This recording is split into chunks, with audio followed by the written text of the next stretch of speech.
Unbelievable. You're back in the streets, running from the feds, man. Look at you. We need you, Ka. Corn Pop is a bad dude. Corn Pop is a bad dude. Hey, yo, Dirk, you heard what he said about corn?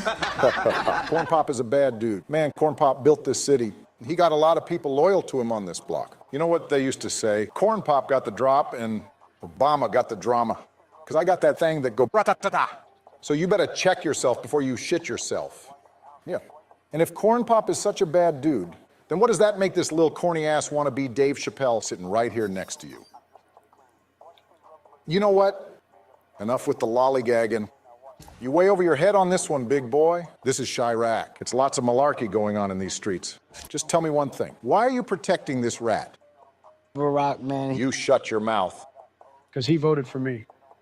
And if you don't vote for me, you're not black.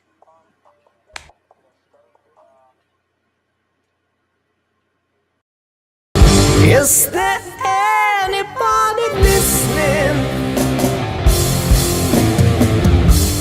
Is there anyone that sees what's going on?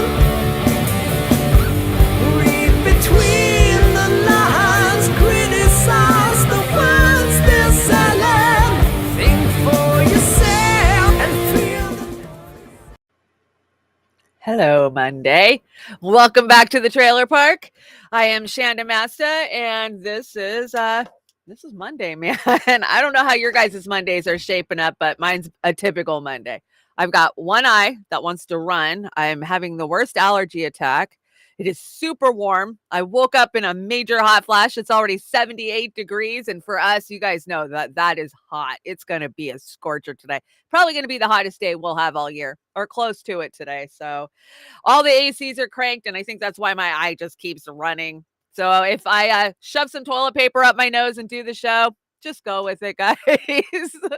Or rip my eyelashes off. How is everybody this morning? Are you staying cool where you are? Hi, Snow Leopard. Good morning, Popeye. Jilly's hanging out. Cold Fusion Gaming's in the house. Midnight Karma. Good to see you. Who else is in here?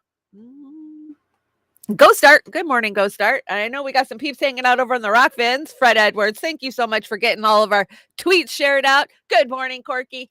Let's see. Oh, Fred's the only one hanging out on the Rokfin that's talking. Pittsburgh Dude 87. I saw you hanging out over at Heartlands Media this morning. Yeah, because I do the rounds every morning. I stop by all of the peeps over on the Rokfins. Steve, see what he's talking about. Jason Burmis, what he's talking about. Poor Jason Burmis. He's had the worst tech problems all week. And it's because he has Windows 11. I keep sending a message like, dude, take Windows 11 out of your computer and that's your software problem. I mean, when you're trying to stream, these streaming softwares do not integrate with Windows 11 at all. We literally had to rip it out of my new machine and put Windows 10 back in just so I could stream to you guys. Hey, do you guys know I'm moving to a new studio? It's September. The first week of September, I am getting off of Restream and moving into OBS so I can do an overlay and look more professional. My transitions are going to look better. And I'm hoping that the 1080p will be in 60 frames per second, not 30. That's why when I move, I get blurry, is because our software can't keep up with more than 30 frames per second. Yeah, it could be my internet too. We all know I got shitty internet, but that's the way it is. I'm sure I'll take a copyright strike for that last video, that first video. But come on, it was funny. It was funny. Corn Pop, he's a bad dude. But anyways, fair use. I am just commentating. And if you guys are interested in anything I'm talking about, you can go out there and do your own research. I mean, it's that easy. You know, the info is out there. When I first started falling down rabbit holes, because I don't think I went looking to go dive down any rabbit holes. I think I fell in a few. I was shocked at the amount of information that was truly out there. Now, granted, this was 10 years ago before Google was scrubbed and the internet was scrubbed, but still, there's still good info out there if you're looking for it. Good morning, Natalie Williams. Rick, good to see you. Yeah, you guys, you know what? it looks like Convo's going to go live in a half hour, which is fine. You guys can head over and watch Convo. I know that we don't get them as often as we used to, and those are my brothers and sisters. So, of course, I support them. But I think they're getting ready to change their schedule up a little bit. I think because Pasta's hanging out with Jimmy and doing the Jimmy show, I think they're going to be moving to a different days. Don't quote me on that, but I heard that through the grapevine. So I won't be heartbroken if you go hang out over there. I get it. I would be hanging out over there too. Okay, let's get started with this day in history. And the Boomer wrote this day in history for us this morning. Thank you, Boomer Oz. Let's see. Halle Berry's birthday is today. She was born in Cleveland, Ohio. 1917, China declares war on Germany and Austria-Hungary during World War I. Let's see. 2016, Jamaican sprinter Usain Bolt won the 100-meter at the Rio de Janeiro Games, becoming the first person to win the event 3 consecutive Olympics. He later claimed an unprecedented third straight gold medal in the 2,000 meters. Yeah, who watches the Olympics anymore? I mean, I grew up thinking it was a big deal, right? I mean, you could grow up to be an Olympic star, but yeah, watch a couple of their opening ceremonies and you'll understand it's some kind of ritual. Let's see. 1935, U.S. President Franklin D. Roosevelt signed the Social Security Act establishing a permanent national old age pension system through employers and employees' contributions. Do you see that? Through employers and employees, which means the government shouldn't have no fucking say in what they can take, when they can take it, and how old you have to be when you get it. Just want to point that out. And, we could have done the same thing with healthcare, but yeah, fuck the poor people. And 1959, American basketball player Magic Johnson, who led the National Basketball Association, Los Angeles Lakers to 5 championships, was born in Lansing, Michigan. Oh, Magic. Did he? I wonder, he never took AZT, did he? He'd probably be dead if he did. Just saying. I'm just saying. Let's see. What is this? Oh, yeah. Just a reminder. In today's society, you have to be very careful what you say. You don't want to offend anybody. Me. Fuck them.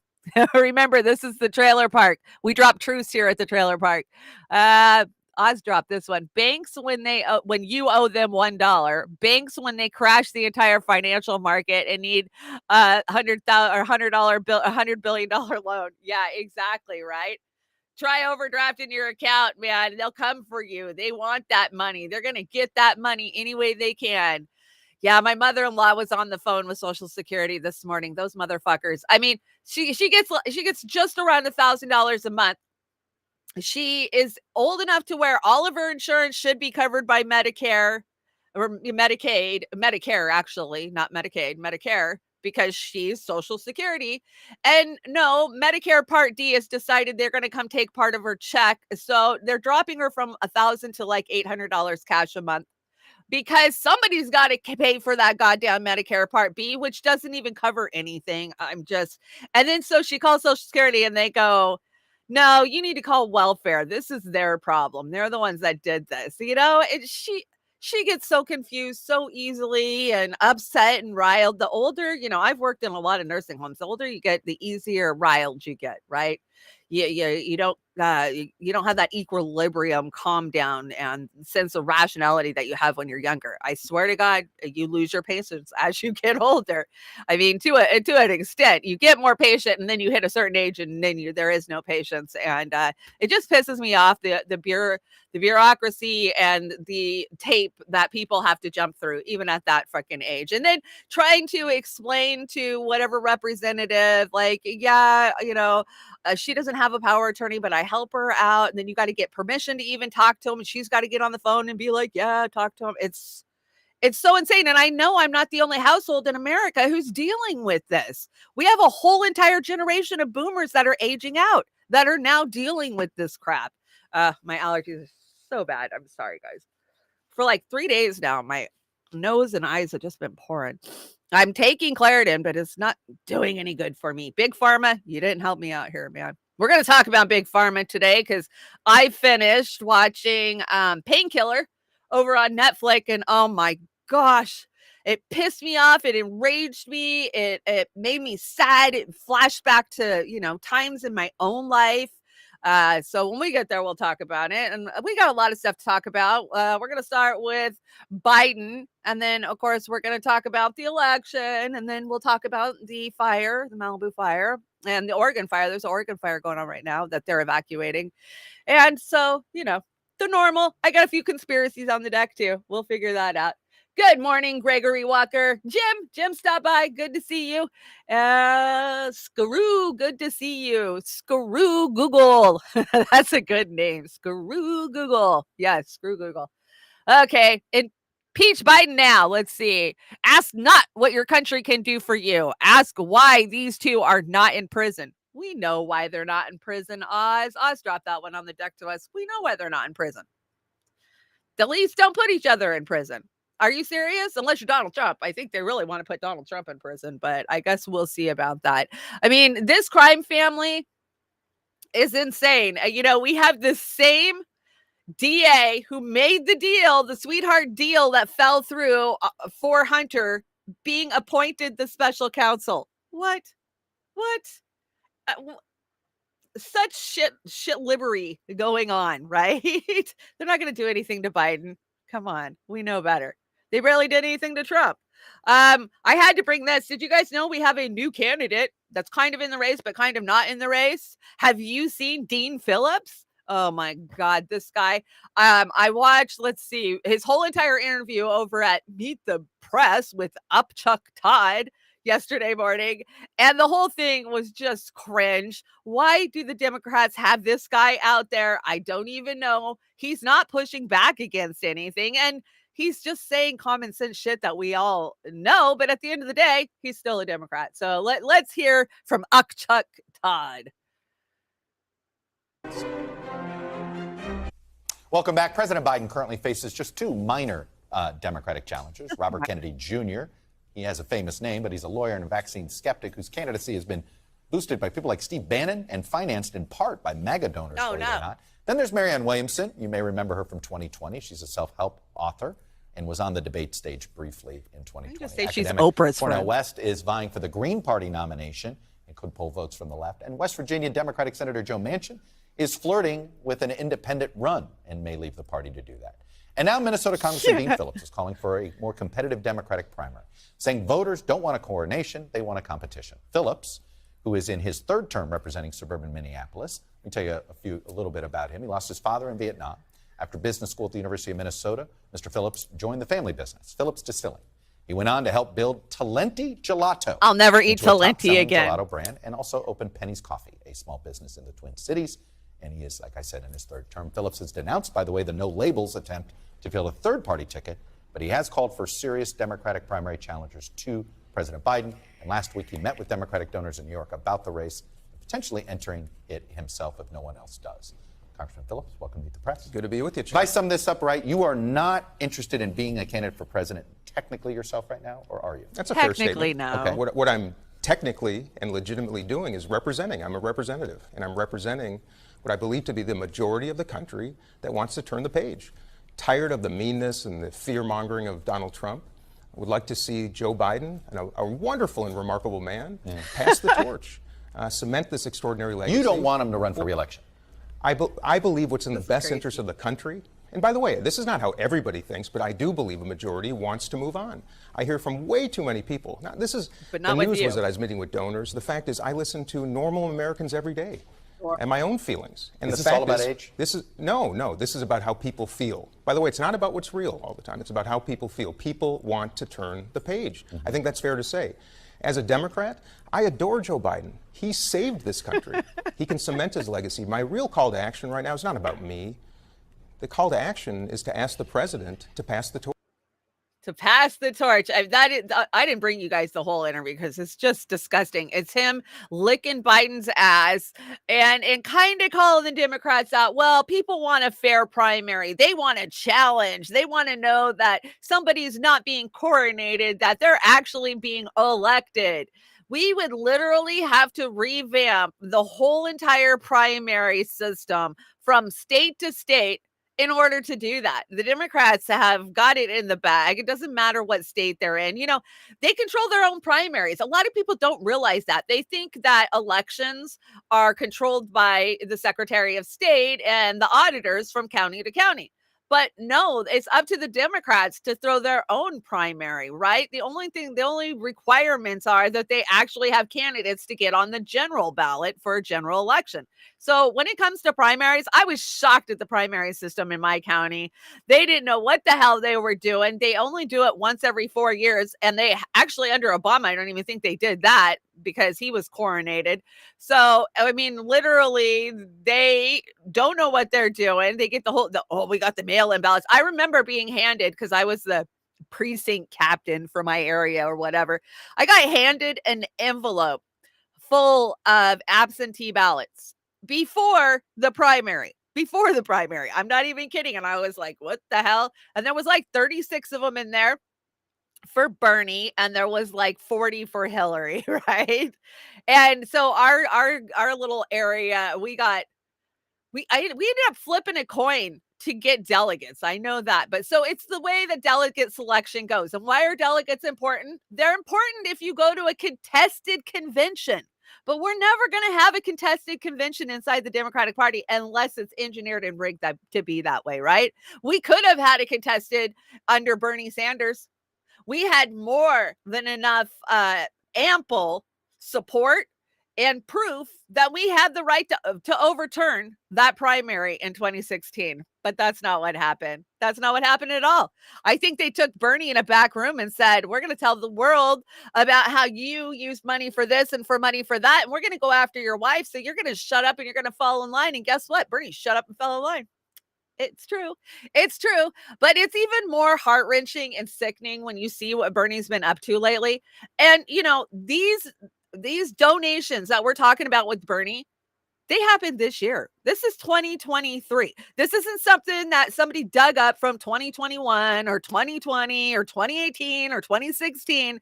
These were donations that were collected and moved, inappropriately moved, I might say, to his personal account, to his wife's personal nonprofit account. But they happened in January of this year. How crazy is that? So, you know, on Saturday, I brought you guys a Sabby Sabs clip, right? Sabby Says, we do Sabby Sabs every Saturday. But Sabby did such an amazing job on tearing down what Bernie Sanders has been doing. I had to bring you a little bit more of it. It's not the same clip, but I want to show you her talking about how Bernie is such a hypocrite for going after the Waltons, right? And I've got the clip. We're going to see Bernie going after the Waltons. But to take money from the Waltons after you've spent the last 8 years calling them out? Who does that? Who does that wants to save face? I mean, no ethics, no dignity. What the hell? Okay, so here's Sabby. How would you feel? How would you guys feel if I sat here all this time saying the Waltons are corrupt and it's the billionaires, we got to get rid of the billionaires, and then you found out that I was taking, and this ain't no chump change. This is no chump change. Hundreds of thousands of dollars. And it's just, sorry, I had to cough for a second. Wrong one. You can't hide it. No. You can't make this up. Now, a lot of times people make fun of the New York Post, but they did their work on this. They did their due diligence. I'm just going to keep it real. $200,000. And I'm going to tell you what this really means. You know what this means? When Bernie Sanders had those two campaigns, and when he was criticizing the corporations and billionaires and the greed, that tells you that Bernie really did not have any intentions fighting those people. No. How are you going to fight the people giving you money? We knew that. Especially by 2018. How are you going to fight back against the Walton family and they giving your organization hundreds of thousands of dollars? Yeah. I mean, and the saddest thing of all is Bernie didn't need them. If he would have defended democracy and if he would have done what he said he was doing, and that is start a political revolution, we proved over and over and over that we would fund him. Look at how much money we gave him in 2016 and in 2020. I mean, we weren't given as much in 2020 because he really wasn't towing the line for us, was he? No. But in 2016, anytime Bernie said, I need campaign funds, we love bombed him. Remember, $27, $27, $27. So how many people on Social Security gave their last $27 out of their bank account or went without food for a day because they needed to give Bernie money? I know I did. I was broke as shit. Oh, I'm always broke as shit, but 2016, I was really broke back then. And what am I doing? I'm taking $5 and sending it to Bernie, $20 and sending it to Bernie. I mean, I was traveling around the country trying, supporting Bernie. It's insane. You all did. We all did, right? We bought into Bernie's bullshit. I'm starting a political revolution. I went to Philadelphia thinking that I need to be there to support a contested convention. We seriously thought that we had the groundwork for a contested convention. We were going to do it. But no, and you're absolutely right. Screw Google. Bernie Sanders, they took him in a back room. They beat the shit out of him, obviously, right? Oh, I fell in the shower. That's what he told us. And they said, we're going to go after your wife. We're going to go after your family. We're going to shut you down. And he fell in line. And ever since that day, we haven't had that warrior that we thought that Bernie was, right? Because he was going to change it all. He was fighting for the actual people of this country. Fuck, at this point, I think Trump was fighting for his base more than Bernie was. Because every time Bernie could have supported us, he didn't. Like, let's talk about it. With throwing chairs. Remember the Nevada primary? Where they just voice voted them out, had the cops come in and escort him out and shut it down. And then Rachel Maddow and her little cronies went on TV and said, we were throwing chairs. We were violent.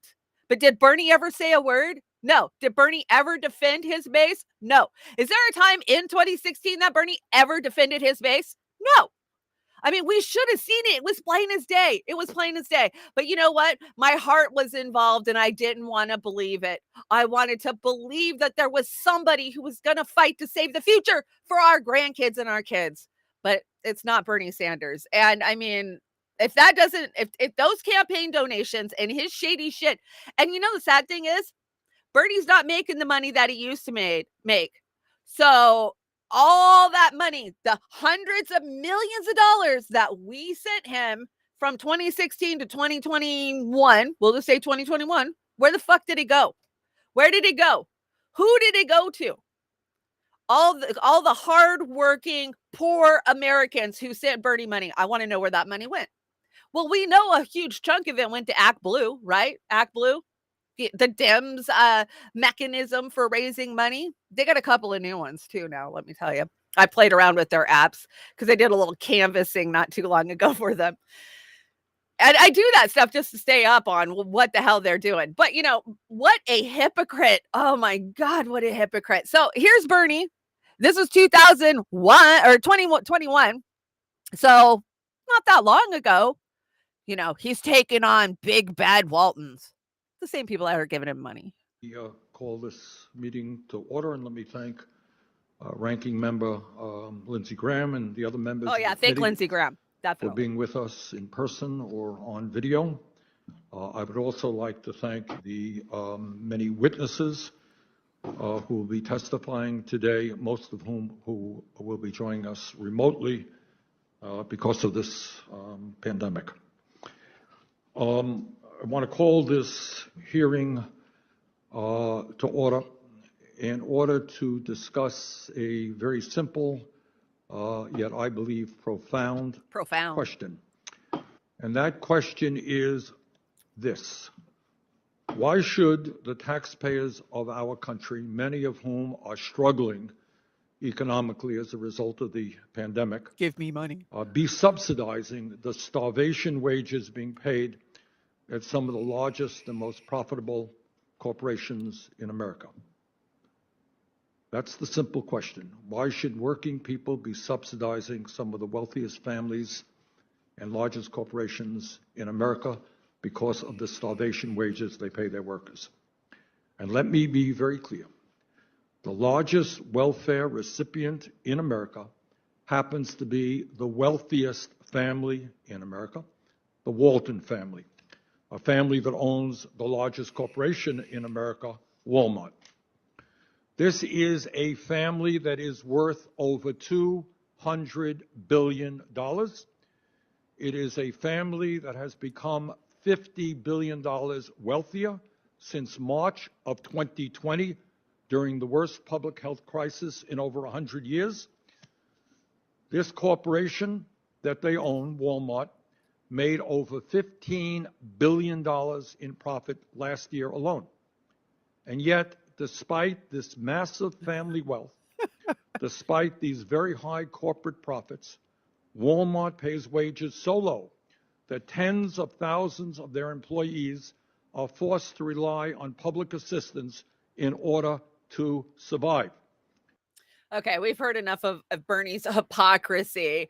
And, you know, there'll be those people out there. They are out there, the Bernie 2024s, who are like, well, that's even better because he takes their money and then he talks bad about them. He goes after them. He's trying.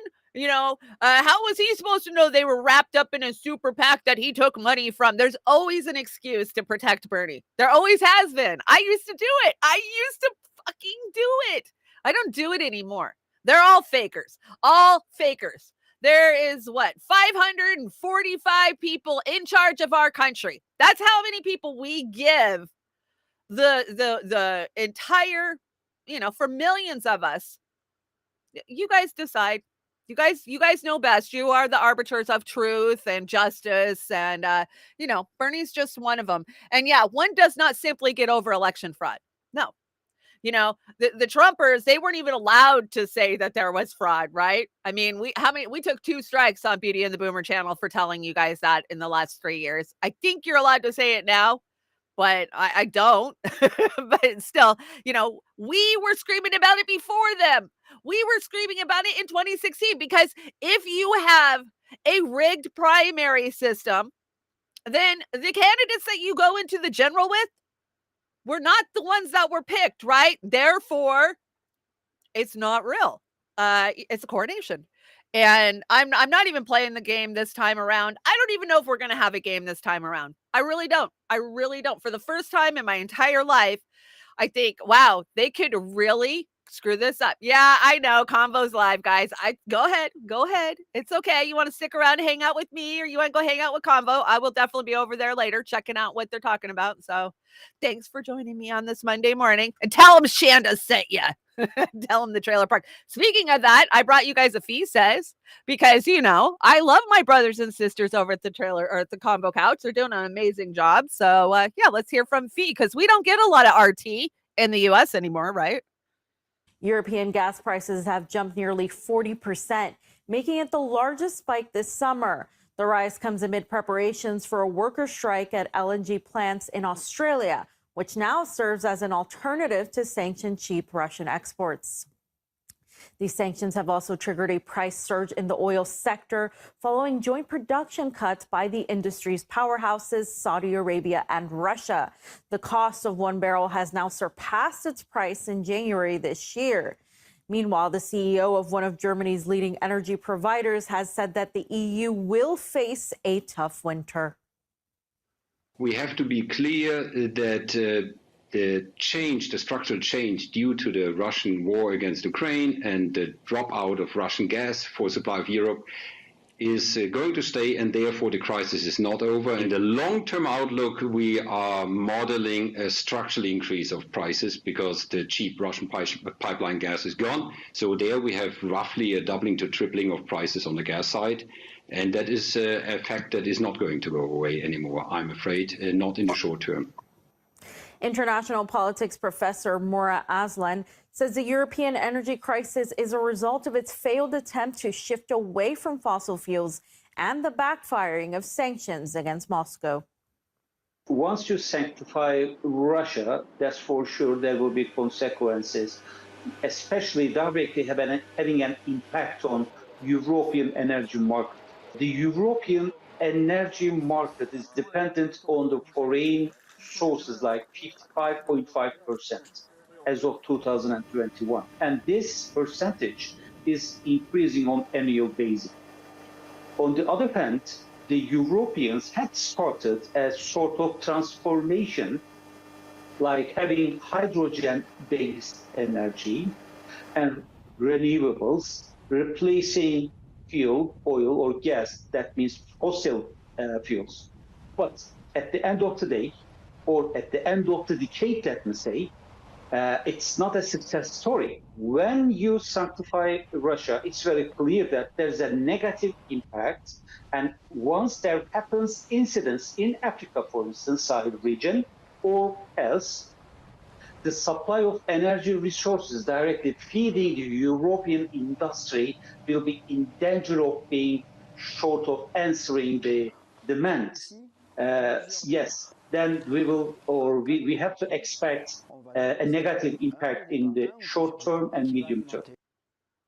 Yeah, Denver Attaway, I agree. Gosh, it's kind of like the EU is being sanctioned, right?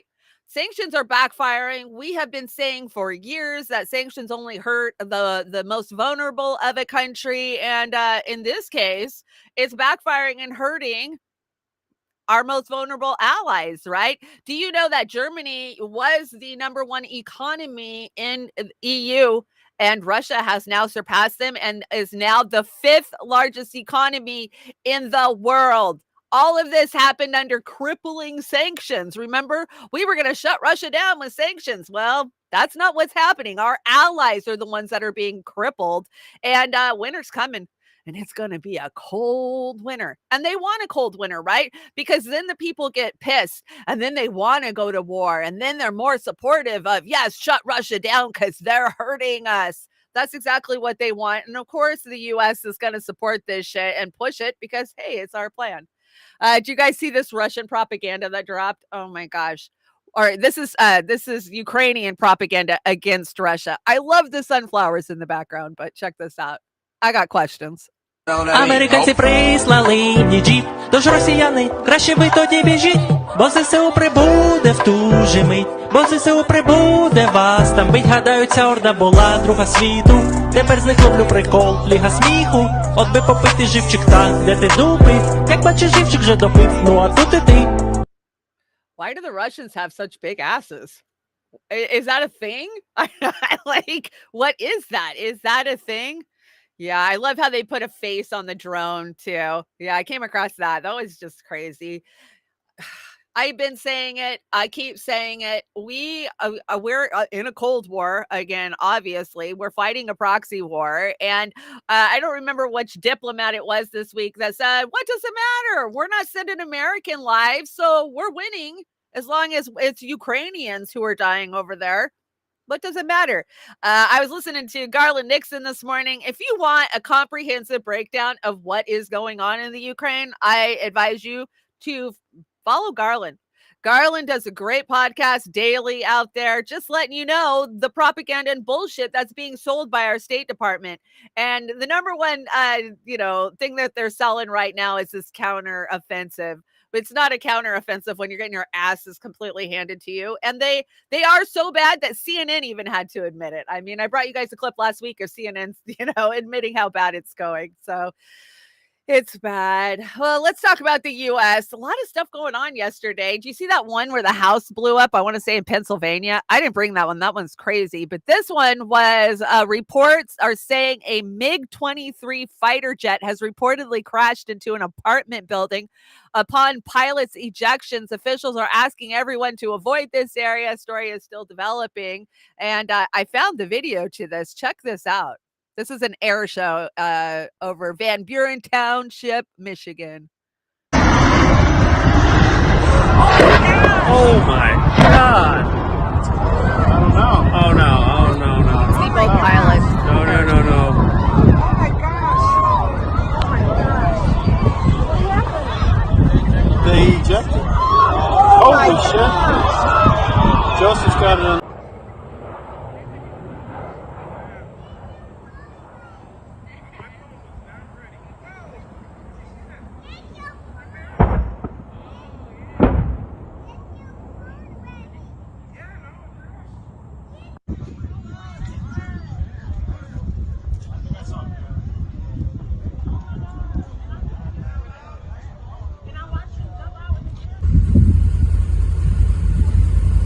Crash over us, dude. Oh my God. Oh my God. Plane just went down. So, crazy enough, nobody was hurt. The pilots were rescued. They were picked up out of the water, and it crashed next to an apartment building. If it would have hit the apartment building, there would have been a lot of casualties, but apparently nobody was hurt. What kind of miracle is that? That's crazy. What the hell are we doing flying MiGs? Aren't MiGs Russian jets? I mean, I grew up watching, Top Gun. Like, I was like, okay, what's going on? But that's not the only crazy shit that was happening this week. Of course, the Iowa State Fair is going on, and the Republicans stormed it. Did you guys see this? I think they were waiting for Trump to show up. I don't know if he actually did or not. But in the meantime, some of the Republicans decided to get out there and, show their lyrical stylings off in the form of Eminem's 8 Mile, which is hilarious when you know that Trump and Eminem hates Trump. He has one of the worst cases of TDS I've ever seen. But here, let's check this out. He opens his mouth, but the words won't come out. He's joking how everybody's joking now. The clock's run out, time's up, over, plow, snap back to reality. Oh, there goes gravity. Oh, there goes gravity. He's so mad, but he won't give up. He won't back to these notes. He's so mad, but he's so. Probably the first and only time that you will see somebody in slacks rapping to Eminem's 8 Mile, Lose Yourself. But yeah, Eminem's got a serious case of can't fucking stand the right. So it's even funnier that the right is actually using his songs. The irony of it. Gary's talking shit too. Yeah, that was just funny. Keeping an eye on these fools. Let's see, what do we got? U.S. offers to release Taliban funds in exchange for escalation with Iran. Oh, shock me. Shock me not. Does that shock you guys? That doesn't shock me. I mean, we create them. We fund them. We know that. Even they tell you that. Hillary will even tell you that. But they just don't want you to pay attention. They want you to keep looking at Trump. Trump, Trump, Trump, Trump, Trump, Trump. Trump won't sign a pledge to support the other Republicans in 2024 who said that they would support him. Oh, like what we want RFK Jr. to do with the Democrats, just say that he is not going to support Biden in the general, and he would pick up a hell of a lot more. It was J-Rock. He would pick up a hell of a lot more support if, come on, Cam, we're not going to if he would sign that. Come on. Okay. Apparently my internet's crapping out. I don't know. Maybe I need to get away from the camera. I don't know. But yeah, the J-Rock comment, you killed me with that. If RFK Jr. would say, I'm not supporting Biden in the general, he would get a huge push from independents. Those who I consider myself an independent. I'm on the left, and I was a Democrat. I do not consider myself a liberal or a Democrat any longer, or even a progressive for that matter.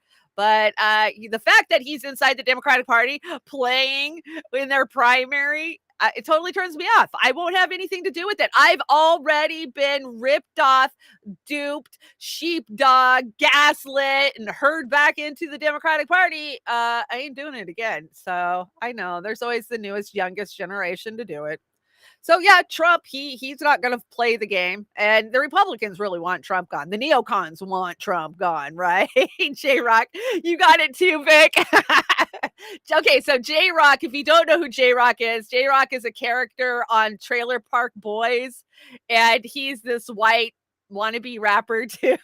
J-Rock was always one of my favorite characters on Trailer Park Boys.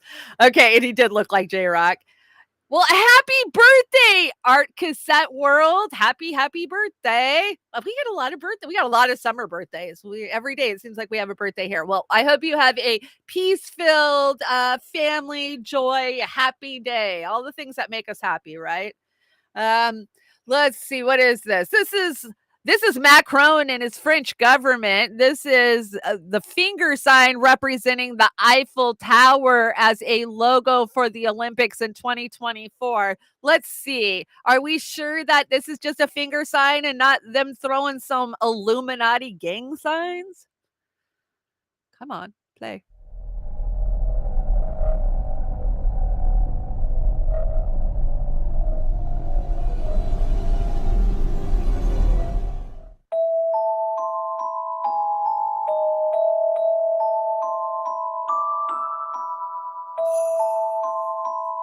Is that the theme to Harry Potter?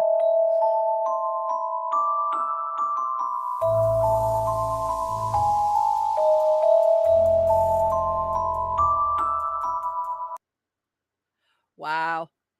I don't know, guys. Was that the sign for the 2024 Olympics, or was that the all-seeing Illuminati eye?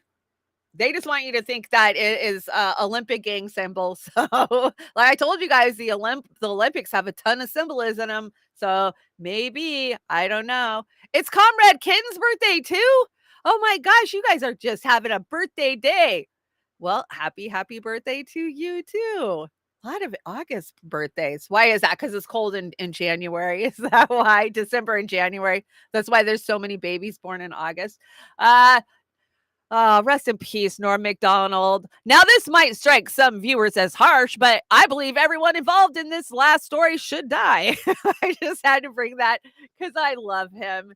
God, what happened to comedy? It's trying to come back. I hope it'll come back. It was censored so hard for so long, right? Finger signal to the Eiffel Tower. Yeah, that's funny. Good one. Oh, this is the World Economic Forum talking about what they want to do to you. Let's check it out. Oh, don't worry. The elites, they get along. It's just us useless eaters that are the problem, basically. A few years ago, the Edelman survey showed us that the good news is the elite across the world trust each other more and more. Oh, that is so we can come together and design and do beautiful things together. The bad news is that in every single country they were polling, the majority of people trusted that elite less. So we can lead, but... Wow. We can lead, but the people don't like us and they don't trust us. So basically, she was saying, we did a poll, and for the first time in history, the elites all get along and they all have got one driven message. But the problem is the useless eaters don't like us. What can we do? I guess we'll just depopulate, get rid of a bunch of them, and then we won't be a problem. Okay, let's talk about the fire. I hate talking about these fires. You know, we covered the Paradise Fire a couple of years ago. I should go watch that coverage just to look for the similarities between this Maui fire and Paradise Fire, because there's a lot of similarities. There really, really is. How hot it was, how fast it was, the way that it moved, and it burnt cars and metal and houses and brick, but it didn't burn plastics and trees and plants. I mean, it's the craziest shit, right? Common sense tells you when there's a major fucking fire like that, it's going to burn the wood. It's going to burn the trees. It's going to melt the traffic cones, not the cars. I mean, and they're lying to us about everything. So let's get into this series. I think there's 5 or 6 different video clips and slides for this. Some of it you guys have seen, some of it you might not have seen. And it's all shocking and it's all heartbreaking, but they're lying to us. They are 100% lying to us, just like they did with Paradise Fire, about the casualty numbers, how it started, why it started, when it started. I mean, they lie to us about all of it. So believe what you want, either that it's just a natural occurrence or that this was, done on purpose. So photos still taken from one of the videos of a plane flying over Lahaina the night of the 8th. what natural fire burns in a perfect ring? You can see two hot spots and a circular trail between them. And somebody tweeted back and said, this, yes, is a natural pattern. As a jumping amber lands in a new combustible area, it consumes the origins and burns outward to the unburned combustible area, creating circular fire fronts. Now, I do know that that's true. You guys know my grandpa was a firefighter. When you grow up, if you've ever grown up with somebody who works for the fire department or as a firefighter, they're very vigilant. My grandfather, we had escape routes. We knew what to do to get out of the house. I mean, we all got smoke detectors for Christmas. Like grandpa would sit there and tell you the horror stories, like the woman who smoked on her couch and the house burned down and then he stepped through her chest when they went into the house to, shit like that just scares the shit out of you, right? So I've always just had this thing with fire. I don't know what it is. But check this out. Directed energy weapons, they're real. This is the patent for them. Science and Tech Spotlight. This was just from a couple of months ago. Oh, that's not real. That's a conspiracy. They don't have those. They don't have direct energy weapons. The hell they don't. And they've had them for a long effing time. You guys hear about the one that they say they have in the Antarctic? It's the mega one. And they say every time they fire that one up, it causes earthquakes. Like all the earthquakes we've been seeing in Indonesia are because of this mega directed energy weapon that they supposedly have in the Antarctic, right? There's all kinds of conspiracy theories out there. Just depends. So I wanted to bring you guys just a couple of different footage just so you guys, because videos starting to finally get out. They didn't have internet. Power is still out. They're saying it's going to take weeks for the power to get restored for a lot. Yeah, HAARP. We could talk about HAARP, but HAARP's just Alaska's university just doing some research. That's nothing. That's what we get told. So, okay, let's watch some of these heartbreaking videos. This is the first one. These are people literally standing in the ocean for 8 hours trying to avoid the fire.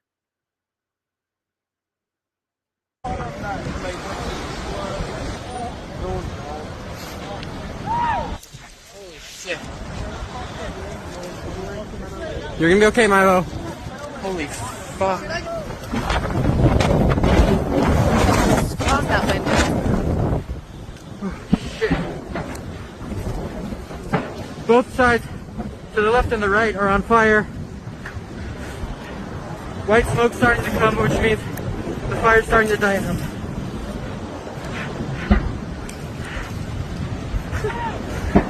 Fucking scary.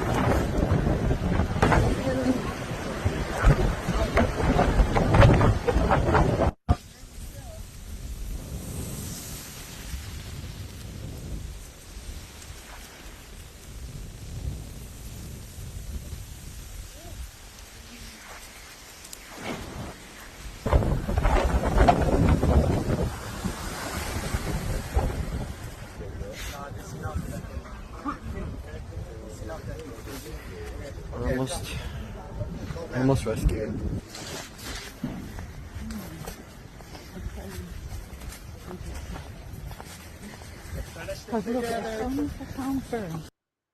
That is so insane. I can't even imagine. I couldn't fathom what it would be like to go through something like that. You guys saw the wind.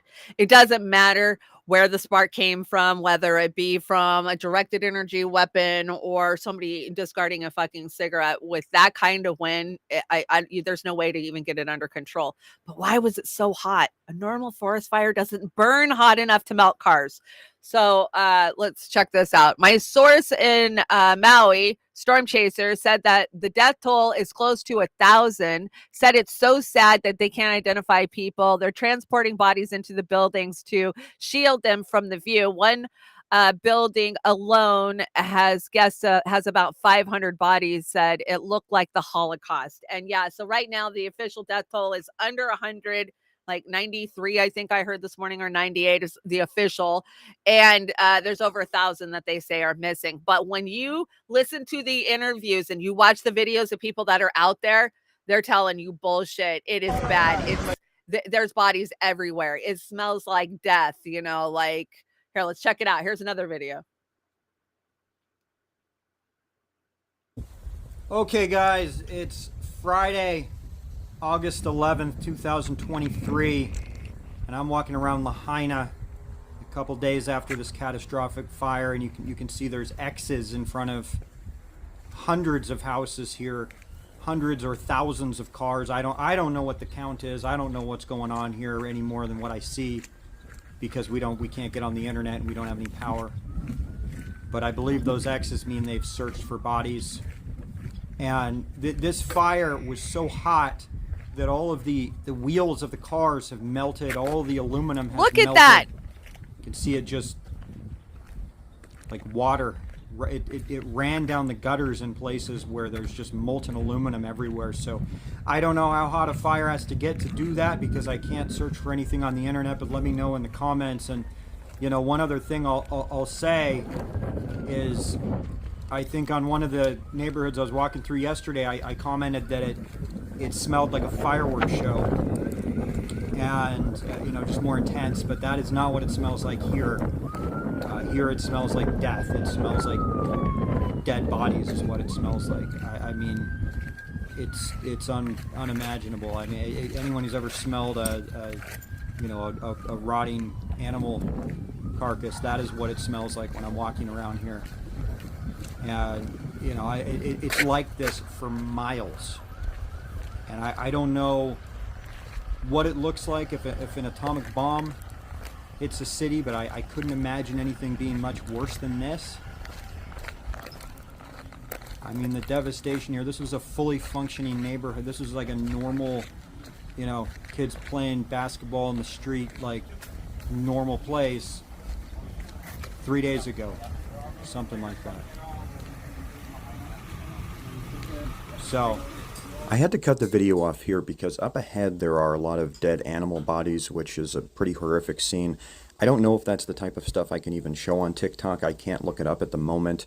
Maybe you guys can tell me in the comments your thoughts on that, and I can edit the rest of the footage when we get power back. I mean, it speaks for itself. The smell of dead bodies is the smell of dead bodies, right? I mean, they lied to us about paradise. We knew they lied to us. We had the videos. We had the testimony from the people who went through paradise, who were walking down the road, and literally there's, you know, hundreds of cars burned out with bodies in them. And they just scrubbed that shit from the internet. You know, they did that to us.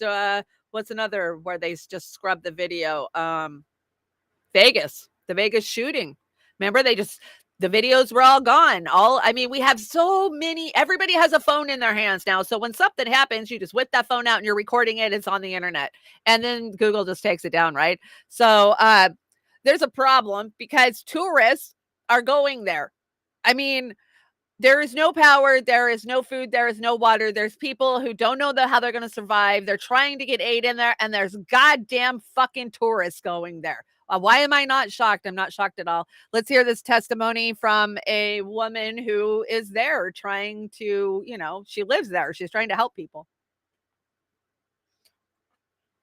If you don't know what's going on in Maui, we are just being completely devastated right now. The last 4 days, I've been non-stop just working around the clock, trying to get supplies for people, trying to get the supplies to the people working at the shelters. It's just, I'm safe and my family is safe and my dogs are safe. Last night they said the death toll is 80. It's not correct. They're not reporting it correctly. I don't know why they're not reporting it correctly. There's hundreds, at least 600, if not thousands of people who are dead in the streets, floating in the ocean. There's over 3,000 homes that have been burned to the ground. There's no help here on the ground. All it is residents pulling together. My whole entire truck is full of supplies right now. Just residents going to the store, going to Walmart, going to Costco, buying as much as they can, driving it straight into Lahaina. I went there last night and there was a fire that started and we got so scared we weren't able to drop off all the supplies.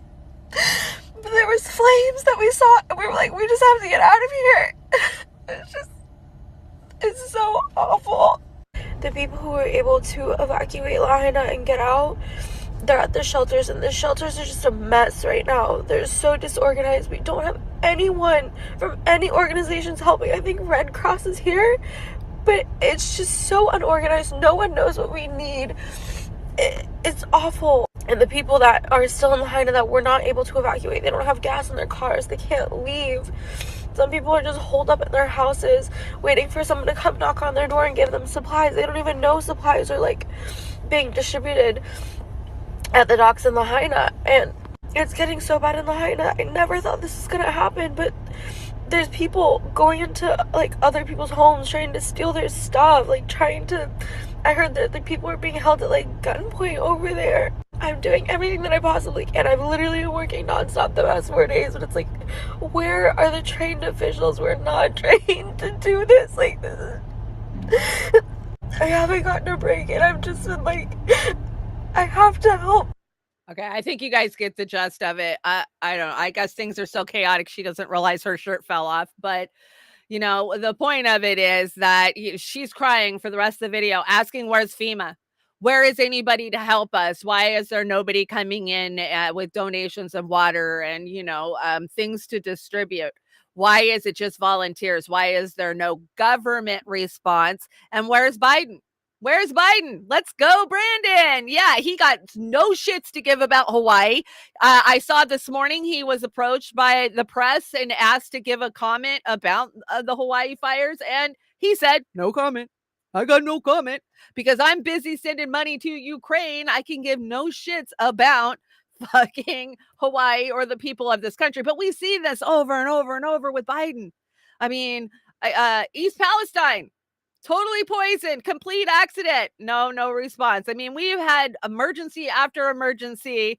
And yeah, he did declare an emergency the other day. That just means that they can release FEMA, right? But FEMA's so busy working on other shit. It's disgusting all the way around. You're not going to get help when there is disaster in your area. Directed energy weapons coming of age. Honeywell Aerospace, this was on their webpage.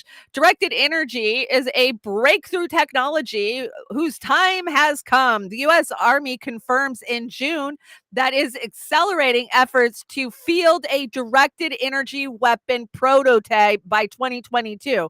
First up in the multi-mission high-energy laser, a 50 kilowatt retrofit to a modified Stryker vehicle, which is expected to be operational by 2023, right?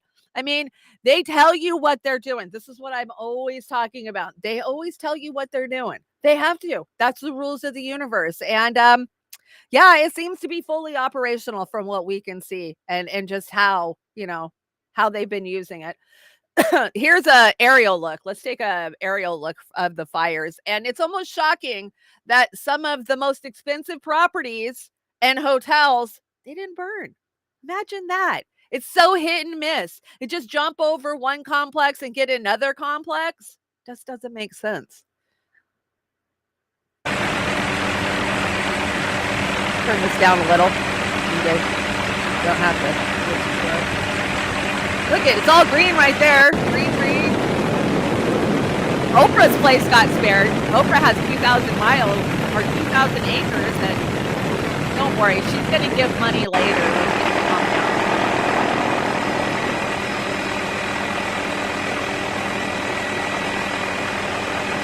Oh, the good thing is spared those waterfront properties.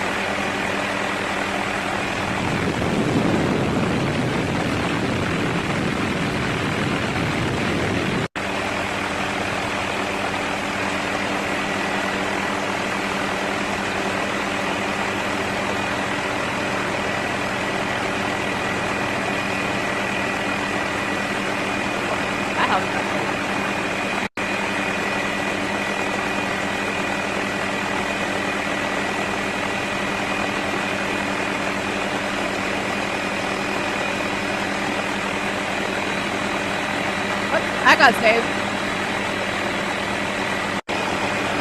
How does the building behind it burn to the ground and all the buildings around it, but that building is just fine? It just doesn't make sense to me. Make it make sense. We always say that, right? Make it make sense. But, you know, we always talk about who's the worst at supplying this type of shit. I've been screaming about Honeywell for years, guys. Honeywell, stop buying Honeywell products. Stop putting them in your homes. divest. We have to divest. We have to pull our 401ks out of these fuckers. We got to stop giving them the power. We give them the power. We just don't even know we give them the power. So did you guys know that that is going to be the first smart island? It's funny how this shit always goes down. Wuhan was going to be the first smart city in China. And, they cleared it out. Now it's going to be the smart city. Well, now they have an island that they can rebuild in their image and set it up to be controlled by, that's right, AI. Artificial intelligence is going to run the whole city now when they rebuild. No matter where you go around the world, reducing our impact on the environment and decreasing our dependence on fossil fuels is on everyone's mind. But how do you do it in a way that's going to benefit the most people? That was the question Hitachi asked before initiating the Jump Smart Maui project. This initiative demonstrates how electric vehicles, smart grids, and renewable energy like wind and sun can benefit Maui's residents, and it underlines the positive impact that Hitachi is making on the environment. It's our future. Oh, good thing Hitachi's going to come save us and wire the whole island. Yeah, so, it's funny that these places that burn to the ground, take Paradise or here, they're very sought after properties. Remember when Malibu burned to the ground a couple of years ago and it was just like this? I think Malibu was probably the first time we saw something like this, but it's always in areas where the elites want property. Why is that? Call me conspiracy theorist. I'm not saying anything. I'm just asking, why is that? Seems kind of odd to me. The chemtrails are getting a bit blatant. Die cunts. Yeah, that's pretty much it. I think we're starting to get people to understand that they are genetically modifying our weather and have been for a very, very, very, very, very long time. Now, I always bring you guys homework. You have to watch this entire video. I'm going to drop it in all the chats. But this gives you the history of weather modification. And I think you guys will be shocked. I was shocked. And I know a lot about it and how fucking far back it goes. It goes back to 1700s, 1800s, definitely the 1900s. And I think, they were pretending and practicing and they actually got control over the last 100 years. So here's just a little history. Previous presidents have been talking about it. Lyndon B. Johnson talked about it. Kennedy talked about it. They knew what the military's goal was to get control of the weather. Really? To change the weather? That's right. Well, as Mark Twain once famously said, everyone complains about the weather, but no one ever does anything about it. Well, instead of doing a rain dance, we physicists are firing trillion-watt lasers into the sky to actually precipitate rain clouds and actually bring down lightning bolts. This is potentially a game changer. Lays the predicate and the foundation for the development of a weather satellite that will permit man to determine the world's cloud layer and ultimately to control the weather, and he who controls the weather will control the world. Even in the 60s, the CIA used this to bring down monsoons during the Vietnam War to wash out the Viet Cong. Governments have been playing with this thing. Alleged to, right. Yeah. Now, we realize that for decades now, these governments have been alleged to have experimented with weather control, but nothing conclusive. However, for floods, for agriculture, farmers, for people planning wedding parties, football games, you name it, outdoor events in agriculture and flooding and even hurricanes, all of them could be subject to weather modification.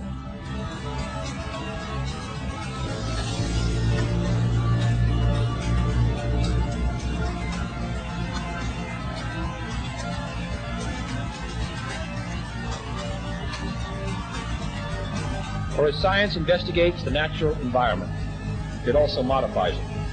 And that modification may have incalculable consequences for evil as well as for good. A man by the name Thomas Frey, an American futurist and celebrity speaker, once stated, "He who controls the weather will control the world. He who controls gravity will control the universe. He who controls time will never be around." In terms of having the ability to control gravity or time is something more abstract to imagine than having the ability to control the Earth's natural weather. Weather control, also known as climate control, also known as weather modification, is the act of intentionally manipulating or altering the weather. This is a topic I've been wanting to investigate more ever since I woke up to the reality of HAARP, which simply stands for High Frequency Active Aurora Research Program, and on the chemtrail phenomenon. Knowing from the research I've conducted, it is no surprise to me that those who sit behind closed doors, who control our banking systems, who control the mainstream media, and for the most part the whole world, would hold such capabilities and techniques to control the weather. So put on your seatbelts as we uncover the truth, purposes, the origins, and more behind weather modification. Okay, now I have dropped that in the chat, so let me make sure Kik got it. How's it going, Kik? I see you over there, Dingo. This is it's like 25 minutes, and this kid, because he sounds like a kid to me, did his research, and he really lays it out for you. The history of it, how we weaponized it, what wars we've used it in, Operation Popeye. Do you guys know about Operation Popeye? Come on, there's a lot of operations to know about. Operation Popeye, of course, is one of the very first times that we controlled the weather during war. So we're told anyways. But you guys have got the link now. You guys can watch it later. I sat there watching the whole thing. I was like, God, everybody needs to see this whole thing. But I'll just bring it to you guys to watch in your spare time. Did you guys happen to notice? I told you guys, I warned you over a week ago that solar flares were coming and they were going to be big. And guess what? They were. Let's take a look at this article. So a solar flare just knocked out radio across the U.S. and more are on the way. Let me see if I can bring this article in. We can take a look at it. Because did you guys hear about this? Nobody's really talking about it. I hadn't heard about it. Come on. There we go. Solar flare. Let's check this out. Okay. So you got to scroll back up. A solar flare just knocked out radio across the U.S. and more are on the way, dated August 9th, 2023. A wild 2 days for the sun are being felt around the earth as the effects of its tantrumous lash across America, the Gulf of Space. On August 7th, the sun unleashed a powerful X-class flare that caused radio blackouts across North America. Who still listens to radio? I mean, I do when I'm listening to Misty, but let's see. Space weather forecasts are predicted of a combination of cannabis and a cardinal mass ejection, a CME. That's what they call them. And we told you guys we're hitting a 11-year high in solar activity. Apparently, the sun does these cycles. We have this new, they've got the solar space. What do you call it? Lab. Yeah, it's the sun lab. And they just take readings from the sun. So not very often do we see X-class flares, but yeah, we definitely are seeing them now. Blackout August emitted. I'm trying to figure out where was radio blacked out. Nevertheless, it hit Earth with such power that the radio blackout hit the North American continent and Pacific Ocean. No radio blackouts have been reported. So where were they? Did you guys film them? Did anybody? I didn't hear anything about radio being out, so it must not have been that bad. Did it go out in your area? But I'm going to keep an eye on it because I've been telling you guys, I think that something big could be coming from the sun, and very well could be. But we're never told the truth, so who knows? Who knows?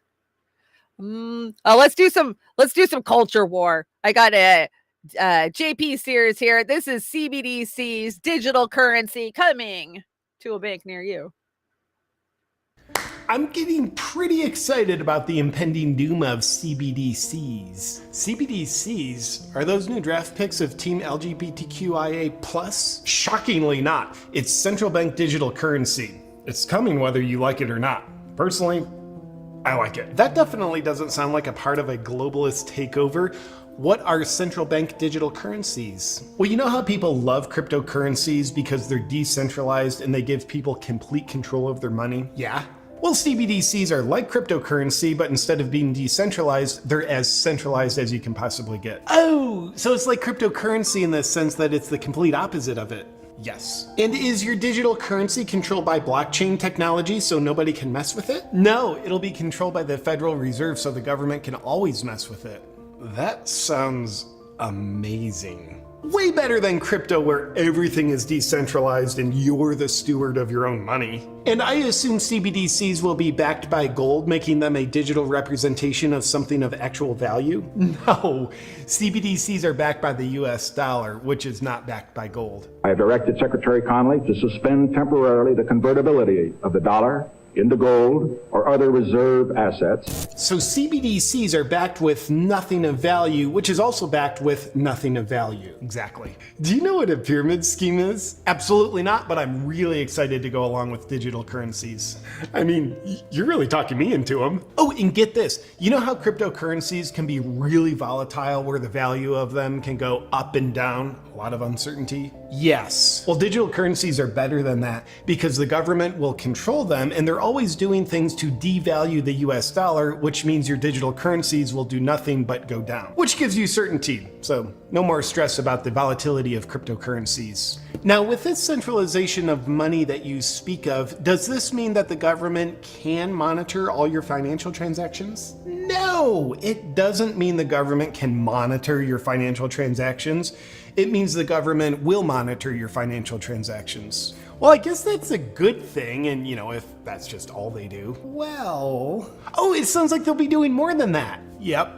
Can't wait to hear what else. Yeah, with CBDCs in place, it also means they'll be able to freeze your account or adjust your balance at any time, preventing you from using your own money and even taking your money from you? Yeah. I see how that could have a lot of upside. Yeah, just imagine how it could reduce domestic terrorism by punishing parents who speak up at school board meetings. Yeah. You don't think your son should be doing a reassignment sculpting surgery during art class? Well, your funds are frozen, terrorist. And we're taking a little something for our effort. It could also help prevent people from trying to destroy our democracy by exercising the right to free speech. Implementing CBDCs will no doubt be what saves our democracy.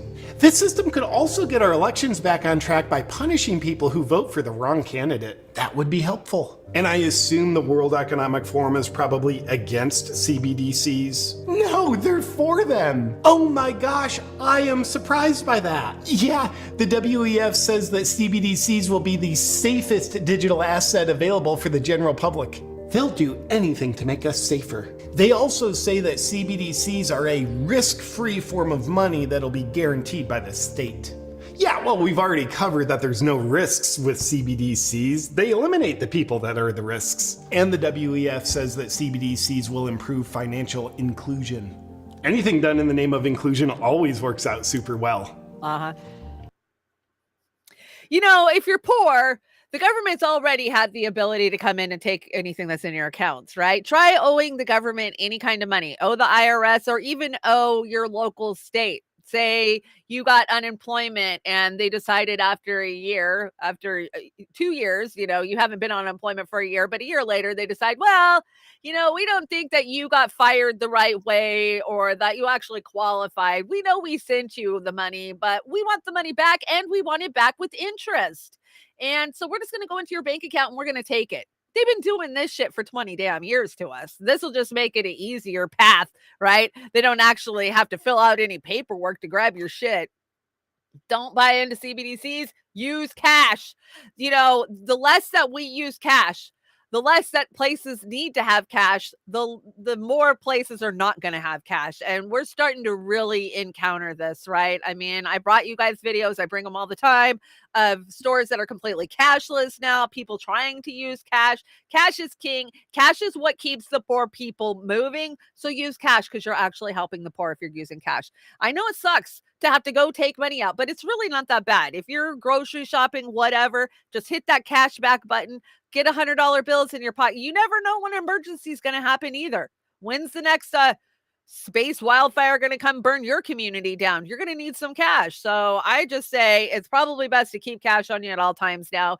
And don't trust our banks not to falter, go under. My girlfriend, her grandmother died and, she got a little bit, but the bank, it's like, oh, sorry, if you want money, you got to give us 8 days notice. We don't carry cash on us. Like, what? You're a bank. You have my money. You can see the money's in your account, but you have no money. I need to wait $8 to get cash. Yeah, invest in weed. There you go, Popeye. My problem is I'd smoke all the weed.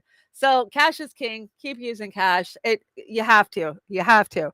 Let's see. Elon Musk's universe. Of course, you got PayPal and Zip2 and Solar City. You got OpenAI, The Boring Company, Neuralink, and SpaceX. And don't forget Tesla. Did I leave out Tesla? So yeah, the X platform is going to be everything, including the digital currency, because Elon is a DARPA boy who is paid and is there because the government wants him there. The military and industrial complex has made him as powerful as he is. So don't think that he is fighting for your freedom of speech. No, he is fighting to be the creator of the American version of WeChat, where we have to use it to do anything anymore. It's going to be the one app, right? So using cash is like telling the government what you're buying is none of their fucking business. Exactly. And that's another reason to use cash. Every single purchase you make and swipe that card, the government knows what you're doing. All of the data collectors who are tracking you know what you're doing when you're buying it, how you're buying it. And that's how the ads are targeted towards you, right? Your whole entire internet experience is going to be tailored to your wants and needs based on your spending habits and your metadata that they're collecting on you. And I ain't got no room to preach when it comes to Twitter or X, whatever the hell we call it nowadays, because they came and they took their $8 out of my account this week, right? Well, why are you giving them $8? Because you can't use half of the features on X unless you do that. And as a streamer, I want to be able to stream there. So, but that's all I'm giving them. I promise. That's all I'm giving them. Let's see. What is this? Case study QB. It's something case study QB. We'll check it out. We'll talk afterwards. A Kansas police department is facing criticism after it raided the offices of a local newspaper and the home of its publisher, seizing computers and other records. Dozens of news organizations sent a letter to the police chief urging him to immediately return all of the seized materials. They say that the raid naturally raises concerns about press freedom. CNN's Polo Sandoval has more. One press freedom group here in the United States says that the Friday raid that targeted the Marion County Record, not far from Wichita, Kansas, not only violates federal law, but also the First Amendment.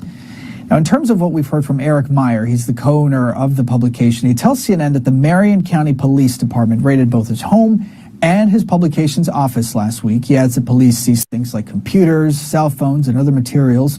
Meyer suggesting that this was all partly triggered by a story that was published mentioning Carrie Newell, the owner of a local coffee shop. Mayer explaining that he and his colleagues received a confidential tip about Newell allegedly driving without a driver's license. Rather than publish a story based on that tip, Mayer says that he consulted with an attorney and then notified local law enforcement that his newspaper, had come into contact, or at least into the possession of some possible sensitive materials. Mayer says that police then notified Newell. What followed was the issuing of a search warrant alleging violations of identity theft and authorizing the seizure of any documents pertaining to Newell. Newell, for her part, telling CNN that she was, quote, flabbergasted when she learned about the raid and denied knowing that it was even in the works. Mayer claiming that law enforcement did not provide him with much information, only handed him a copy of that search warrant. During the search, Mayer's 98-year-old mother, who was home at the time, she was there. Mayer confirming for CNN that she died earlier this weekend, and he believes that it was from stress that was brought on by that search, though an exact cause of death has not yet been confirmed. The Marion County Police Chief says that he is confident that the judicial system that is currently being questioned will eventually be, quote, vindicated. CNN has also reached out to the Marion County Magistrate, who's initially the one who signed that warrant. It is certainly a complicated story, to say the least, but albeit quite an important one to follow, as this small Kansas town is now caught in the middle of a battle over the First Amendment. Polo Sandoval, CNN, New York. Sensitive materials, right? They don't tell you how sensitive, what it was, but when they came for Alex Jones and we did nothing, we told you. When they came for Julian Assange, we told you. Freedom of the press and free speech is dead in America. And if this doesn't prove it, I don't know what it is. Some Barney Fife cop can come kick in your door because of sensitive material, right? I mean, and his poor mother has a heart attack during the raid. That's even more. I mean, she's 98 years old. I highly doubt they'll be able to pin that on the cops. But, we know when you get older like that, you get upset, you get worked up, your heart's working more. Freedom of speech in America is under attack. It has been for many years, and it takes us standing up and lawful but awful. That's what Twitter's pushing, right? Linda Yaccarino is saying, is it lawful or awful? Oh, who's calling me? Hey, babe, I'm on air. I got to go. Of course it won't. That was my son. Anyways, so yeah, freedom of speech. There you go, America. Give me 2 seconds. Hey, I am live on the air. Can I call you after I get off the air? I hope you can hear me because I can't hear you. Okay, I'll send him a message in a minute. Yeah, the Assange effect. Exactly what it is. Okay, this story I had to do an update for you. This is that motherfucker right there is not real. And she finally came forward, right? We knew who she was. I figured that out a month ago. Her name is Tiffany Gomez, but she finally issued a statement, but I think that she left more questions than answers with her statement. So here, let's check it out. Hi everyone, it's me, Tiffany Gomez, probably better known as the Crazy Plane Lady, which is completely warranted. As you know, I have been unwilling to speak on the viral video, but I do finally feel that it's time. First and foremost, I want to take full accountability for my actions. They were completely unacceptable. Distressed or not, I should have been in control of my emotions, and that was not the case. My use of profanity was completely unnecessary, and I want to apologize to everyone on that plane, especially those that had children aboard. Can't imagine going through that and trying to explain to your kid what in the world just happened. We all have our bad moments, some far worse than others, and mine happened to be caught on camera for the whole world to see multiple times. Sorry, trying not to sound like Minnie Mouse. Well, it has been really comical for everyone, and I have highly enjoyed so many of the memes. On the flip side, it is very invasive and unkind, and I don't know what I would do without the love and support of my friends and family. They are loyal to a fault, and I don't know what I did to deserve them. Sorry, y'all. I hope that I can use this experience and do a little bit of good in the world, and that is what I intend to do. I hope that you guys can accept my apology and I can begin to move on with my life. Okay, I got questions. I'm telling you right now, we want to know what motherfucker isn't real, right? She doesn't say, I was drunk and I was having a meltdown because I lost my my earbuds, or that guy freaked me out. She doesn't say anything. She doesn't explain herself at all. And I think there's a whole entire plane full of people that want an explanation why they had to deboard the plane, spend hours going through everything just to get back on the plane. She owes some people some explanations here. But honestly, reading through that feed, I think that she is trying to set it up for recognition and maybe monetization at some point for herself. She wants to cash in on her infamy, I think. And so I'm not going to be featuring her stories any longer. I mean, we wanted to know what the hell she was talking about. She obviously doesn't want to tell us what she was talking about. I brought you guys a lot of interviews of people that were on that plane. They say she was drunk.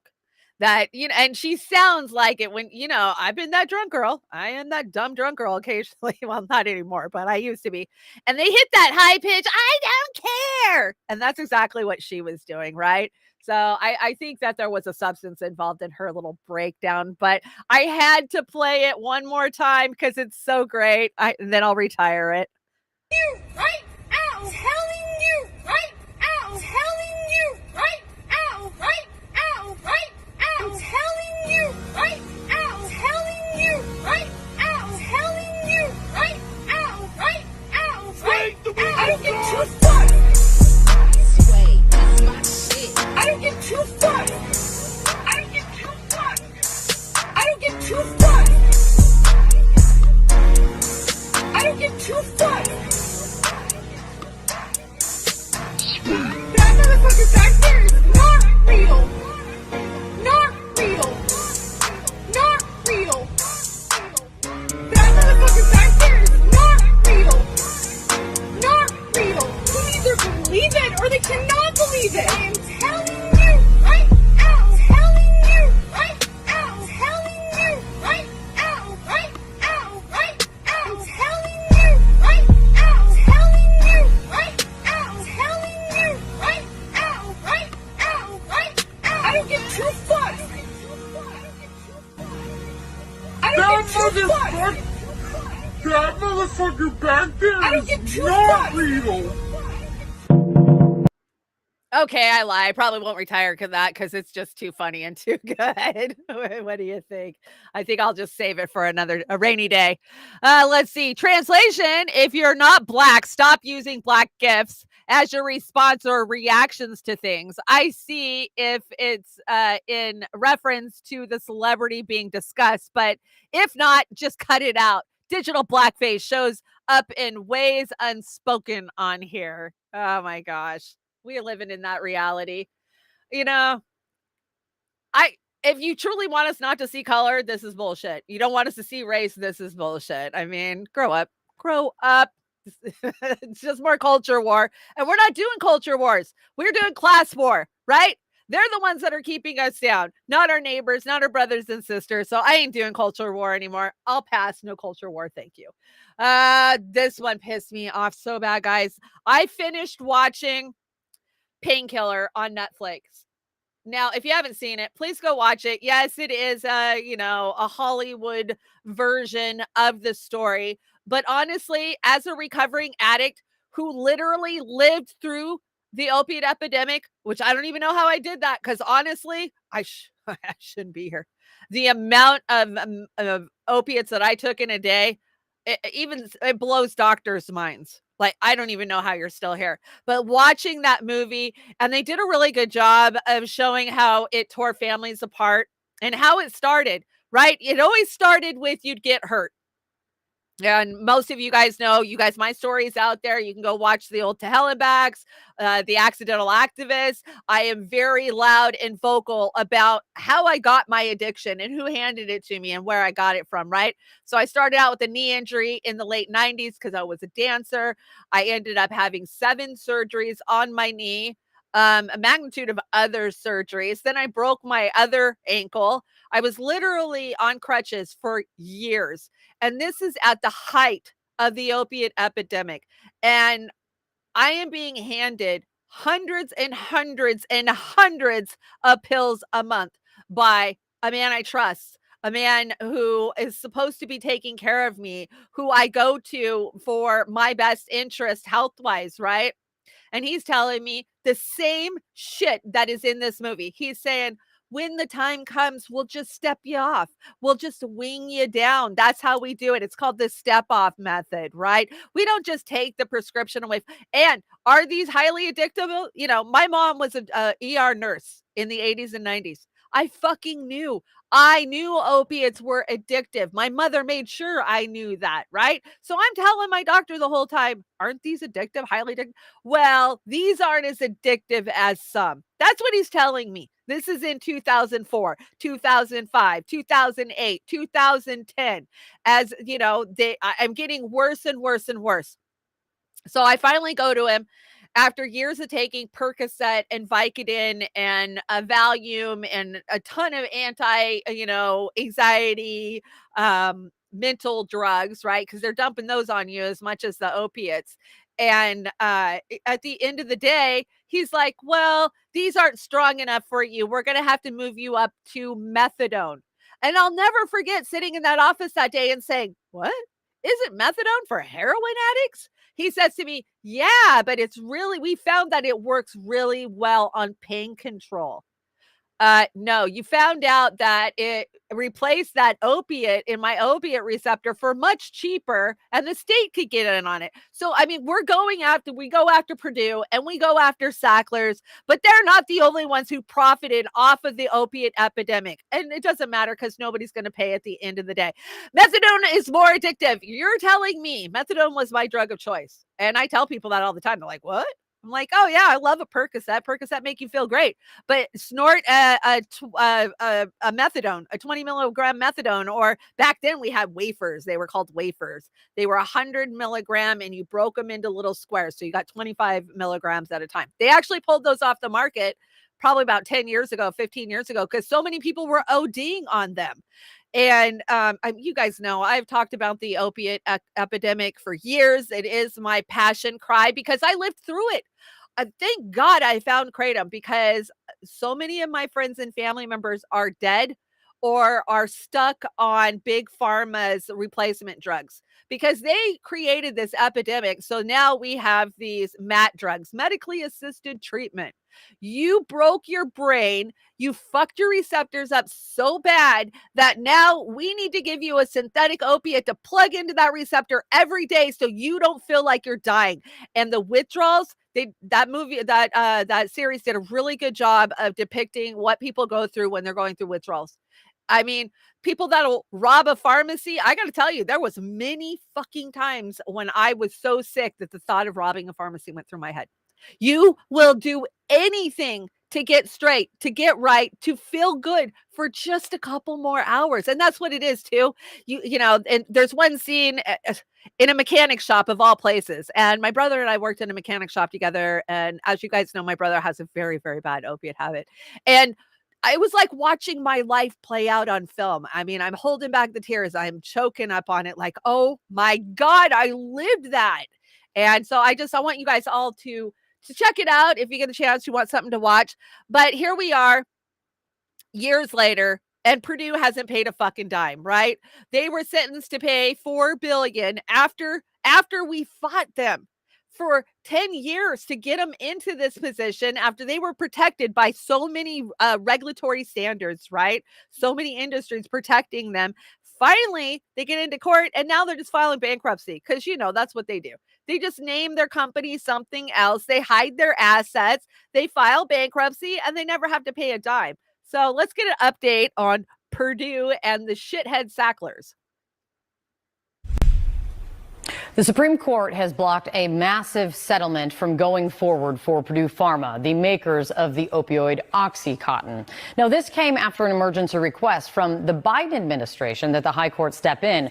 The $6 billion settlement would have given the Sackler family, the family behind Purdue Pharma, broad protection from liability. CNN senior Supreme Court analyst Joan Biskupik has much more on this for us. Joan, why did the Biden administration make this request? What are you hearing about that? And also, what does this move by the Supreme Court do and say? Sure. Good morning, Kate. You know, first of all, this was a settlement that was hammered out by the states and lawyers for victims of the opioid addiction that continues to, you know, plague America. But there was a condition, and this is what was problematic for the Biden administration, that the Sackler family, you know, which had controlled Purdue Pharma, that it would be shielded from any future opioid-related civil court claims. And in return, the Sackler family was going to put up the $6 billion. That's where the settlement stays.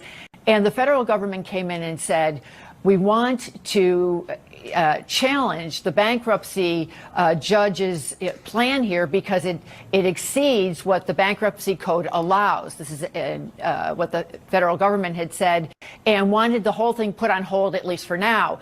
And the Solicitor General, Elizabeth Prelogger, said this was an exceptional, unprecedented agreement.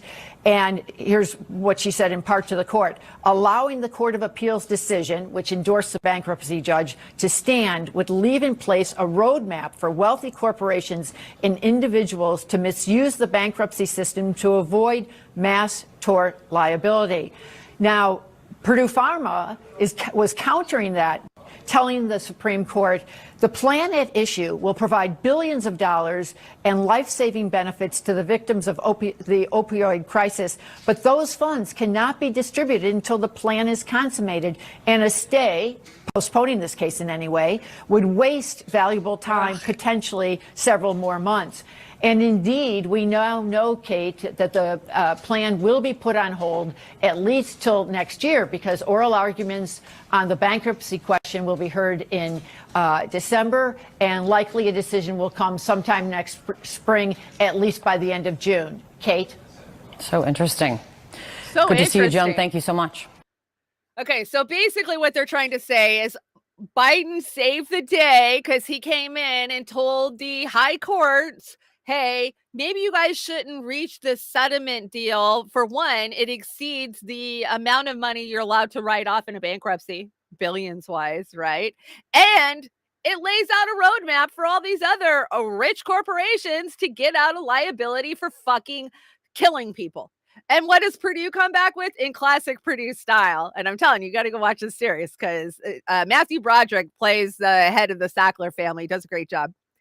But they go, hey, we want to help people. There's people out there that are sick and addicted, and we can't get help to them till you guys say okay and you know, consummate this. And so now we're looking at another year before we get any money out of the Sackler family to help treat addiction from coast to coast, right? And it literally took DAs, state level DAs, coming after the guys and building a case for years to even get to this point. It's disgusting, and it leaves out all of the other companies that are out there making a bank, because it started out with Percocet, right? And Sackler's had the exclusive patent for Percocet. Well, for Oxycontin is what it was. And what Percocet is a little bit of Oxycontin and a little bit of Tylenol. Well, they're not the only ones out there making it and selling it, right? I mean, the makers of Vicodin, the makers of Valium, they all go hand in hand. When you're an addict, they all go hand in hand. And so I like to see all of these fuckers rot in hell where they deserve. You know how many families they have destroyed from coast to coast? You know, I think about my family. And the worst that would have happened was maybe some of us, the kids, you know, we're all grown now, would have been alcoholics, because that was the social acceptable norm that we grew up under, right? Because the elites, they have their cocktail hour and wine every night. You know, that's our family did. And, but, you know, as we were getting into our early 20s, we really fought against that. I knew I didn't want to be an alcoholic. You know, I drank and I was a weekend warrior. But if opiates never would have came along, where would I be? And that's what I was thinking. Where would my family be? You know, my mom wouldn't have spent 20 years on opiates at the end of her life, which just destroyed her.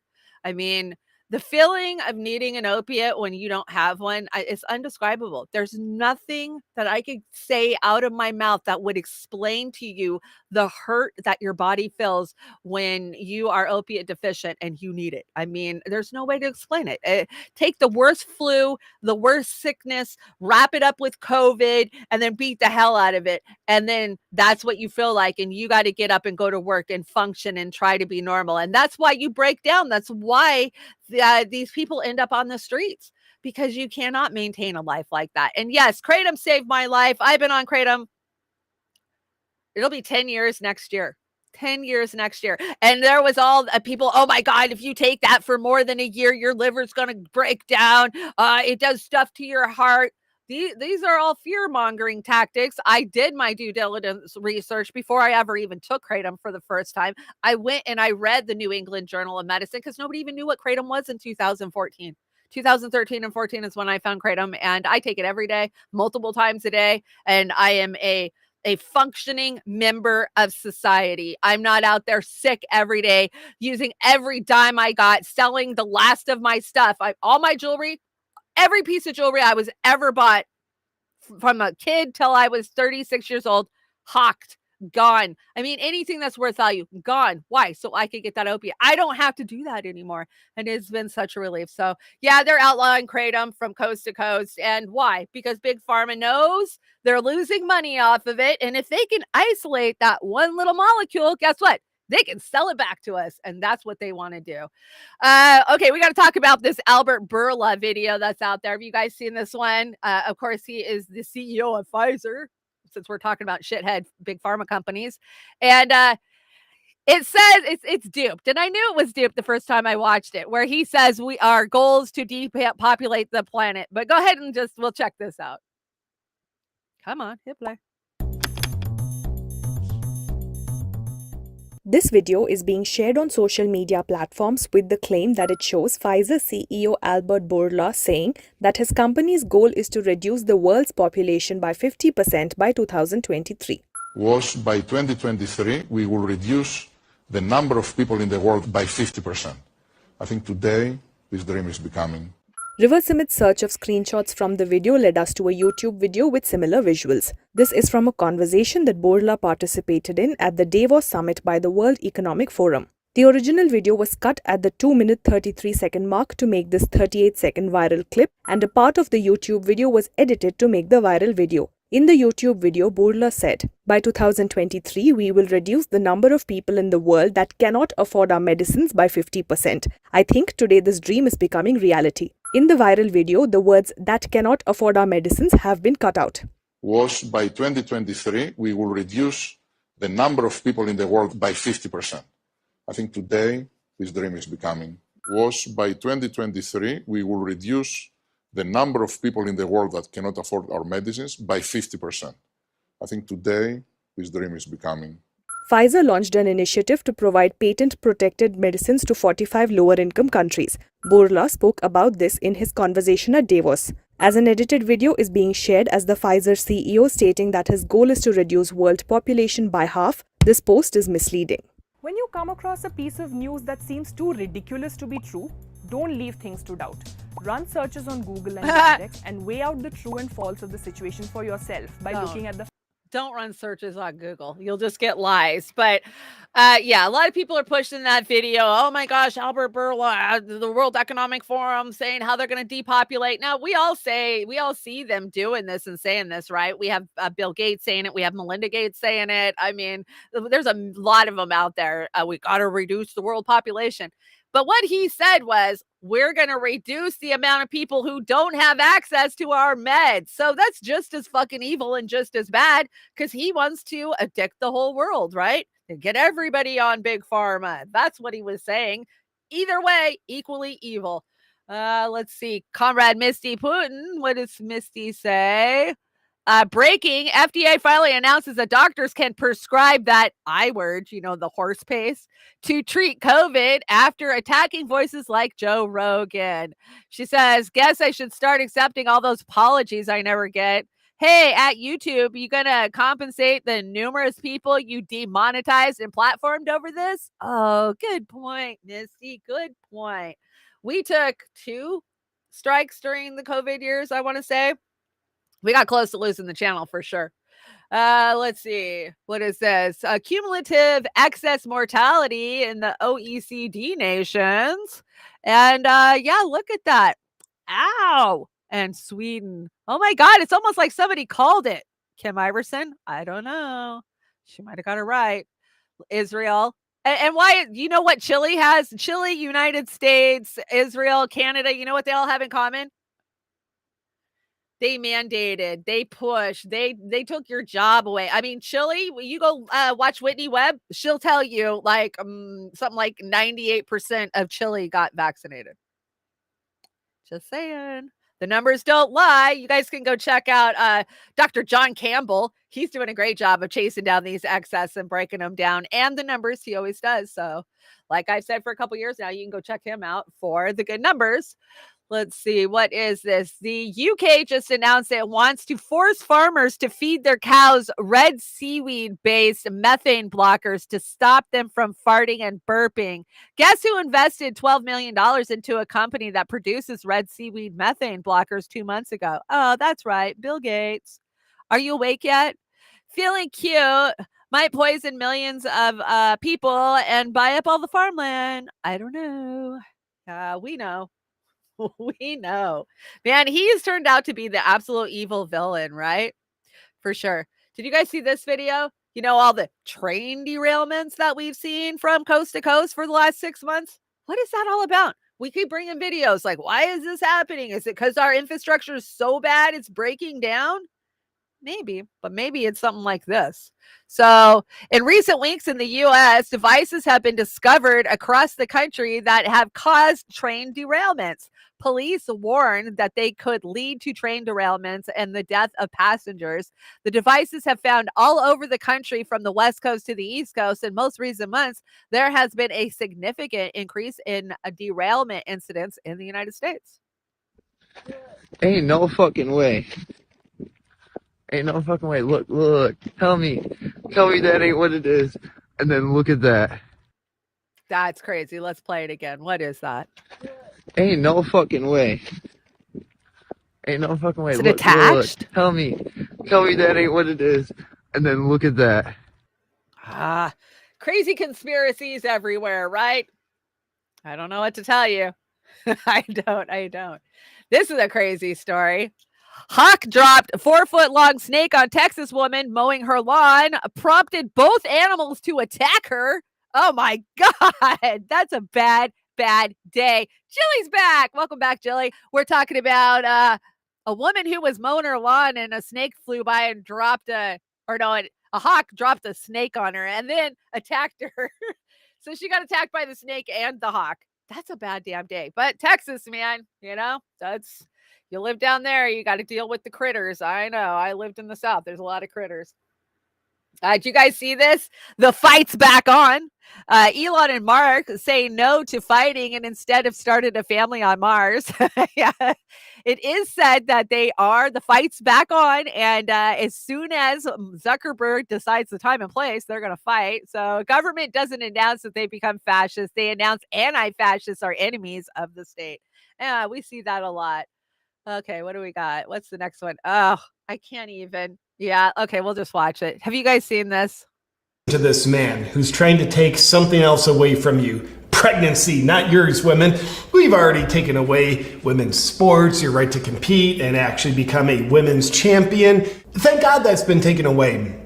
And now pregnancy needs to be taken away from you, if we are to believe what this man says. So, let's take a look at what else he says. Getting pregnant and having a baby doesn't make me a woman because women don't own pregnancy. We just can't stress that enough. Women don't own pregnancy. Just like they don't own periods.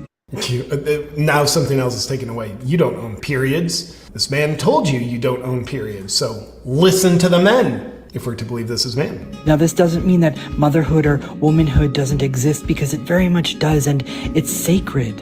And sacred. This potentially, satanic influence telling you it's sacred. What else is sacred too?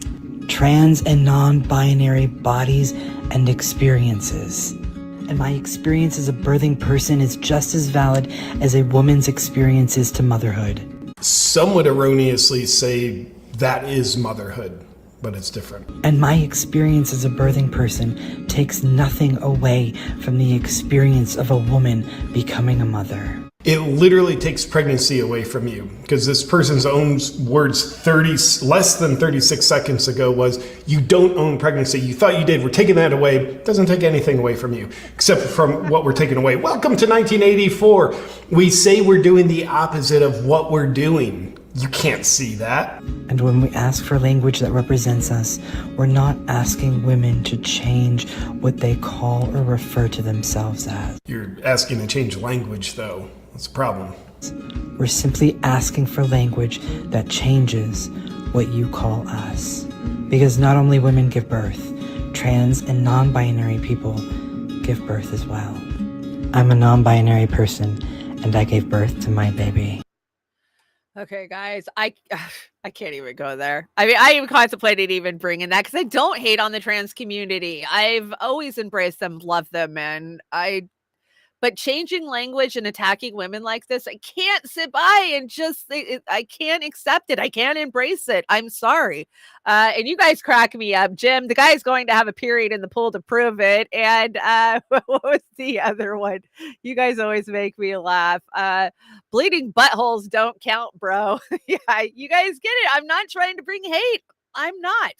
But when we attack language like this, we completely tear everything apart. And that's what they're doing, right? And they have to for the transhumanist movement, not the transhumanist movement, where we have designer babies and they're grown in a lab. They're not grown in women. So they want to take that ability to reproduce away from us. Why? Because we're useless eaters and we're stupid and they don't want us to have the ability to procreate anymore, right?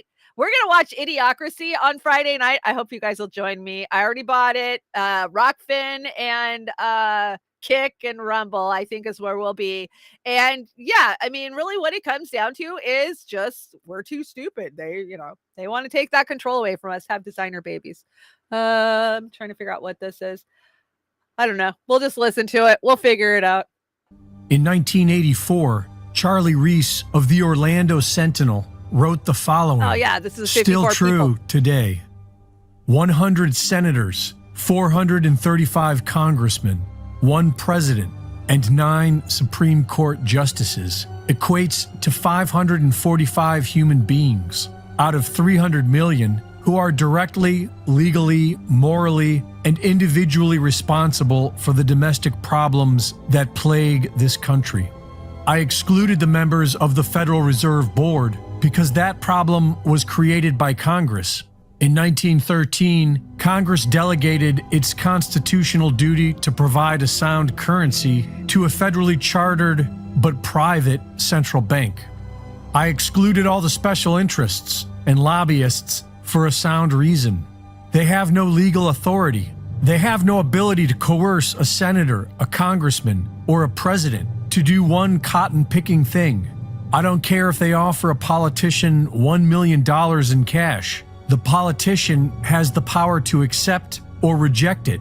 No matter what the lobbyist promises, it is the legislator's responsibility to determine how he votes. Those 545 human beings spend much of their energy convincing you that what they did is not their fault. They cooperate in this common con, regardless of party. It seems inconceivable to me that a nation of 300 million cannot replace 545 people who stand convicted by present facts of incompetence and irresponsibility. I can't think of a single domestic problem that is not traceable directly to those 545 people. When you fully grasp the plain truth that 545 people exercise the power of the federal government, then it must follow that what exists is what they want to exist. If the tax code is unfair, it's because they want it unfair. If the budget is in the red, it's because they want it in the red. If the Army and Marines are in Iraq and Afghanistan, it's because they want them in Iraq and Afghanistan. If they do not receive Social Security, but are on an elite retirement plan not available to the people, it's because they want it that way. There are no insoluble government problems. Do not let these 545 people shift the blame to bureaucrats, whom they hire and whose jobs they can abolish, to lobbyists whose gifts and advice they can reject, to regulators to whom they give the power to regulate and from whom they can take this power. Above all, do not let them con you into the belief that there exists disembodied mystical forces like the economy, inflation, or politics that prevent them from doing what they take an oath to do. Those 545 people, and they alone, are responsible. They and they alone have the power. They and they alone should be held accountable by the people who are their Who are their bosses? Absolutely. Just a good reminder that we let a small handful of psychopaths control every bit of our lives. Every single bit of our lives. Okay, I think we're getting on the way out of here. We're hitting Meme Alley, and let's see our first meme.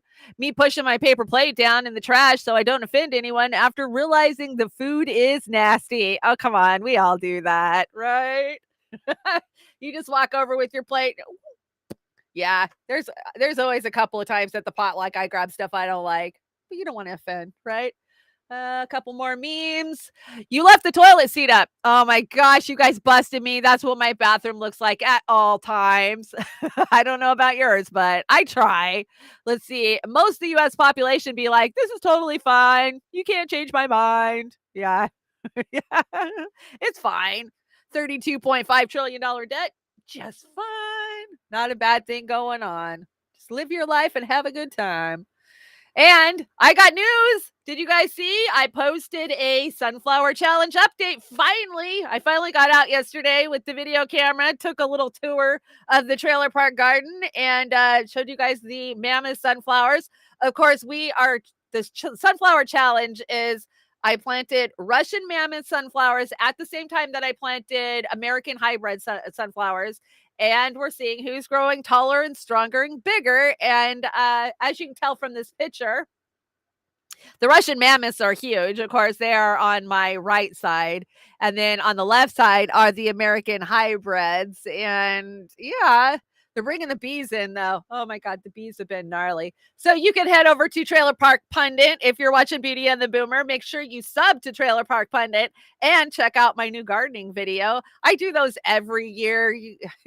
I am getting better about using a camera and editing and getting stuff moved. So sunflowers are mammoth. Yes, they are beautiful. I'm super enjoying them. And as soon as they all bloom, I will get you guys another video out. But make sure you go check out my video and give it a like.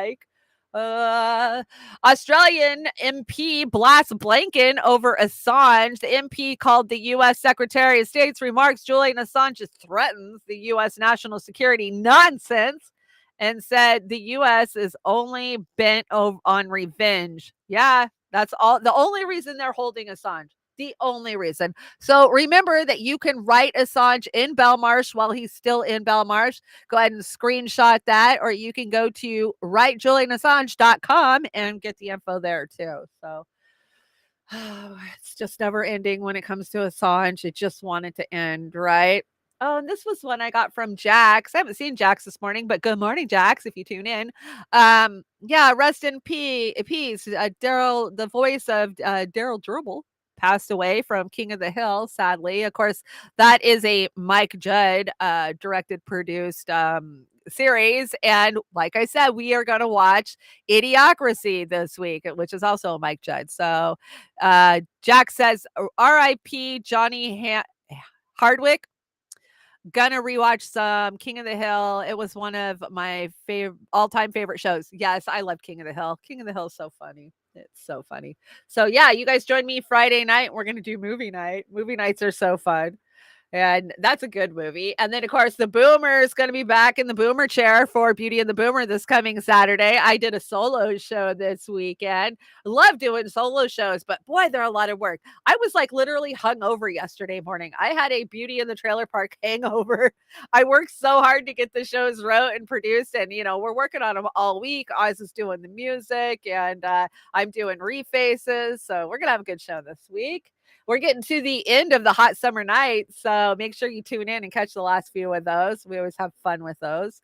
And if you want to help me out, I'm getting closer to getting my car worked on. I only need a couple $100 more to get the whole front end rebuilt. So 2 months ago, I thought I had a brake problem. And then I lost one of my tires. My front tire blew out. So I put money into fixing the tires. And then I took it in, got an estimate for the brakes. They said the brakes were bad. I needed to rebuild the whole system. But above and beyond that, they said that my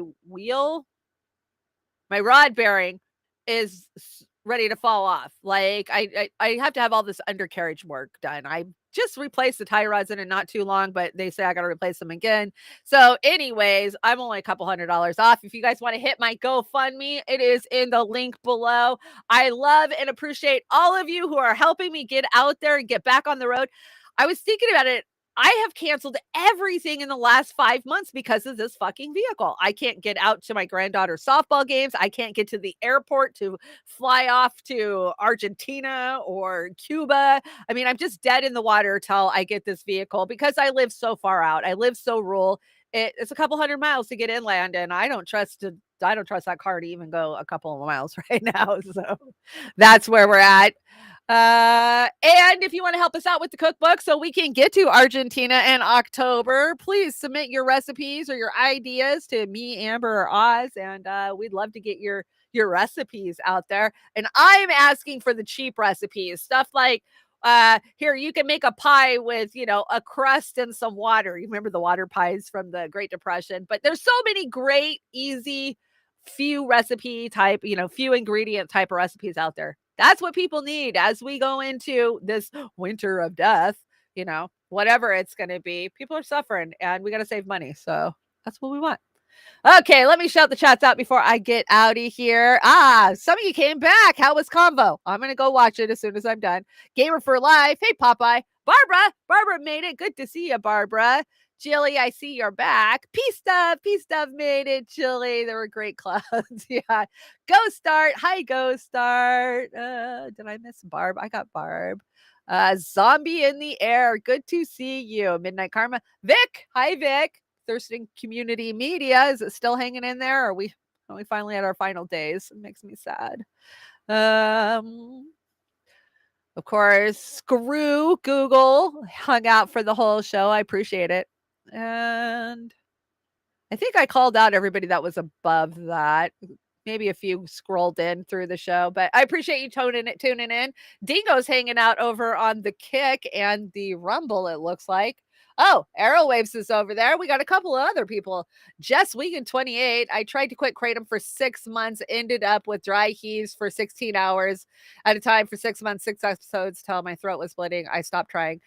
Yeah, I'm not going to pretend that Kratom's not addictive. But when you have a severe opiate addiction like what I had, and when I say severe, I could take 500 milligrams of opiates in a day, no matter what they were.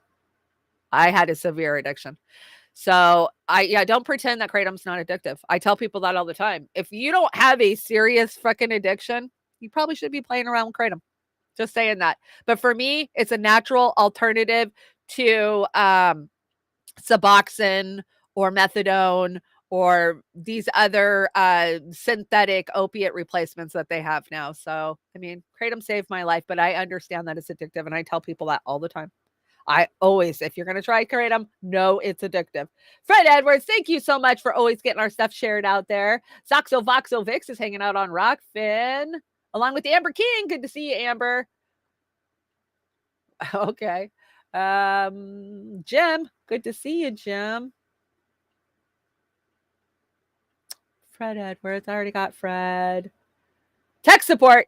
I could always use some tech support. I'm really going to need tech support when I move to my new studio. So Denver Attaway, TK, good to see you. Did I see Death to Tyrants in here too? Maybe not. Maybe not. Gregory's here. I think I got everybody. Okay, we're going to get out of here. It's Monday, which means there's going to be a Jimmy Dore, and I think Pasta might be sitting in Jimmy's chair today. I could be wrong, but I know Pasta is helping out over there. So tune in to Jimmy and see who's in the chair today. That'll be fun. And go catch that Convo Couch if you stayed with me and missed it. Okay, it's Monday, so I figured why not do a Blue Monday cover? But this is a great heavy metal cover of Blue Monday or New Order's Blue Monday. And I think some of you are going to like it. Okay, guys, we made it through today.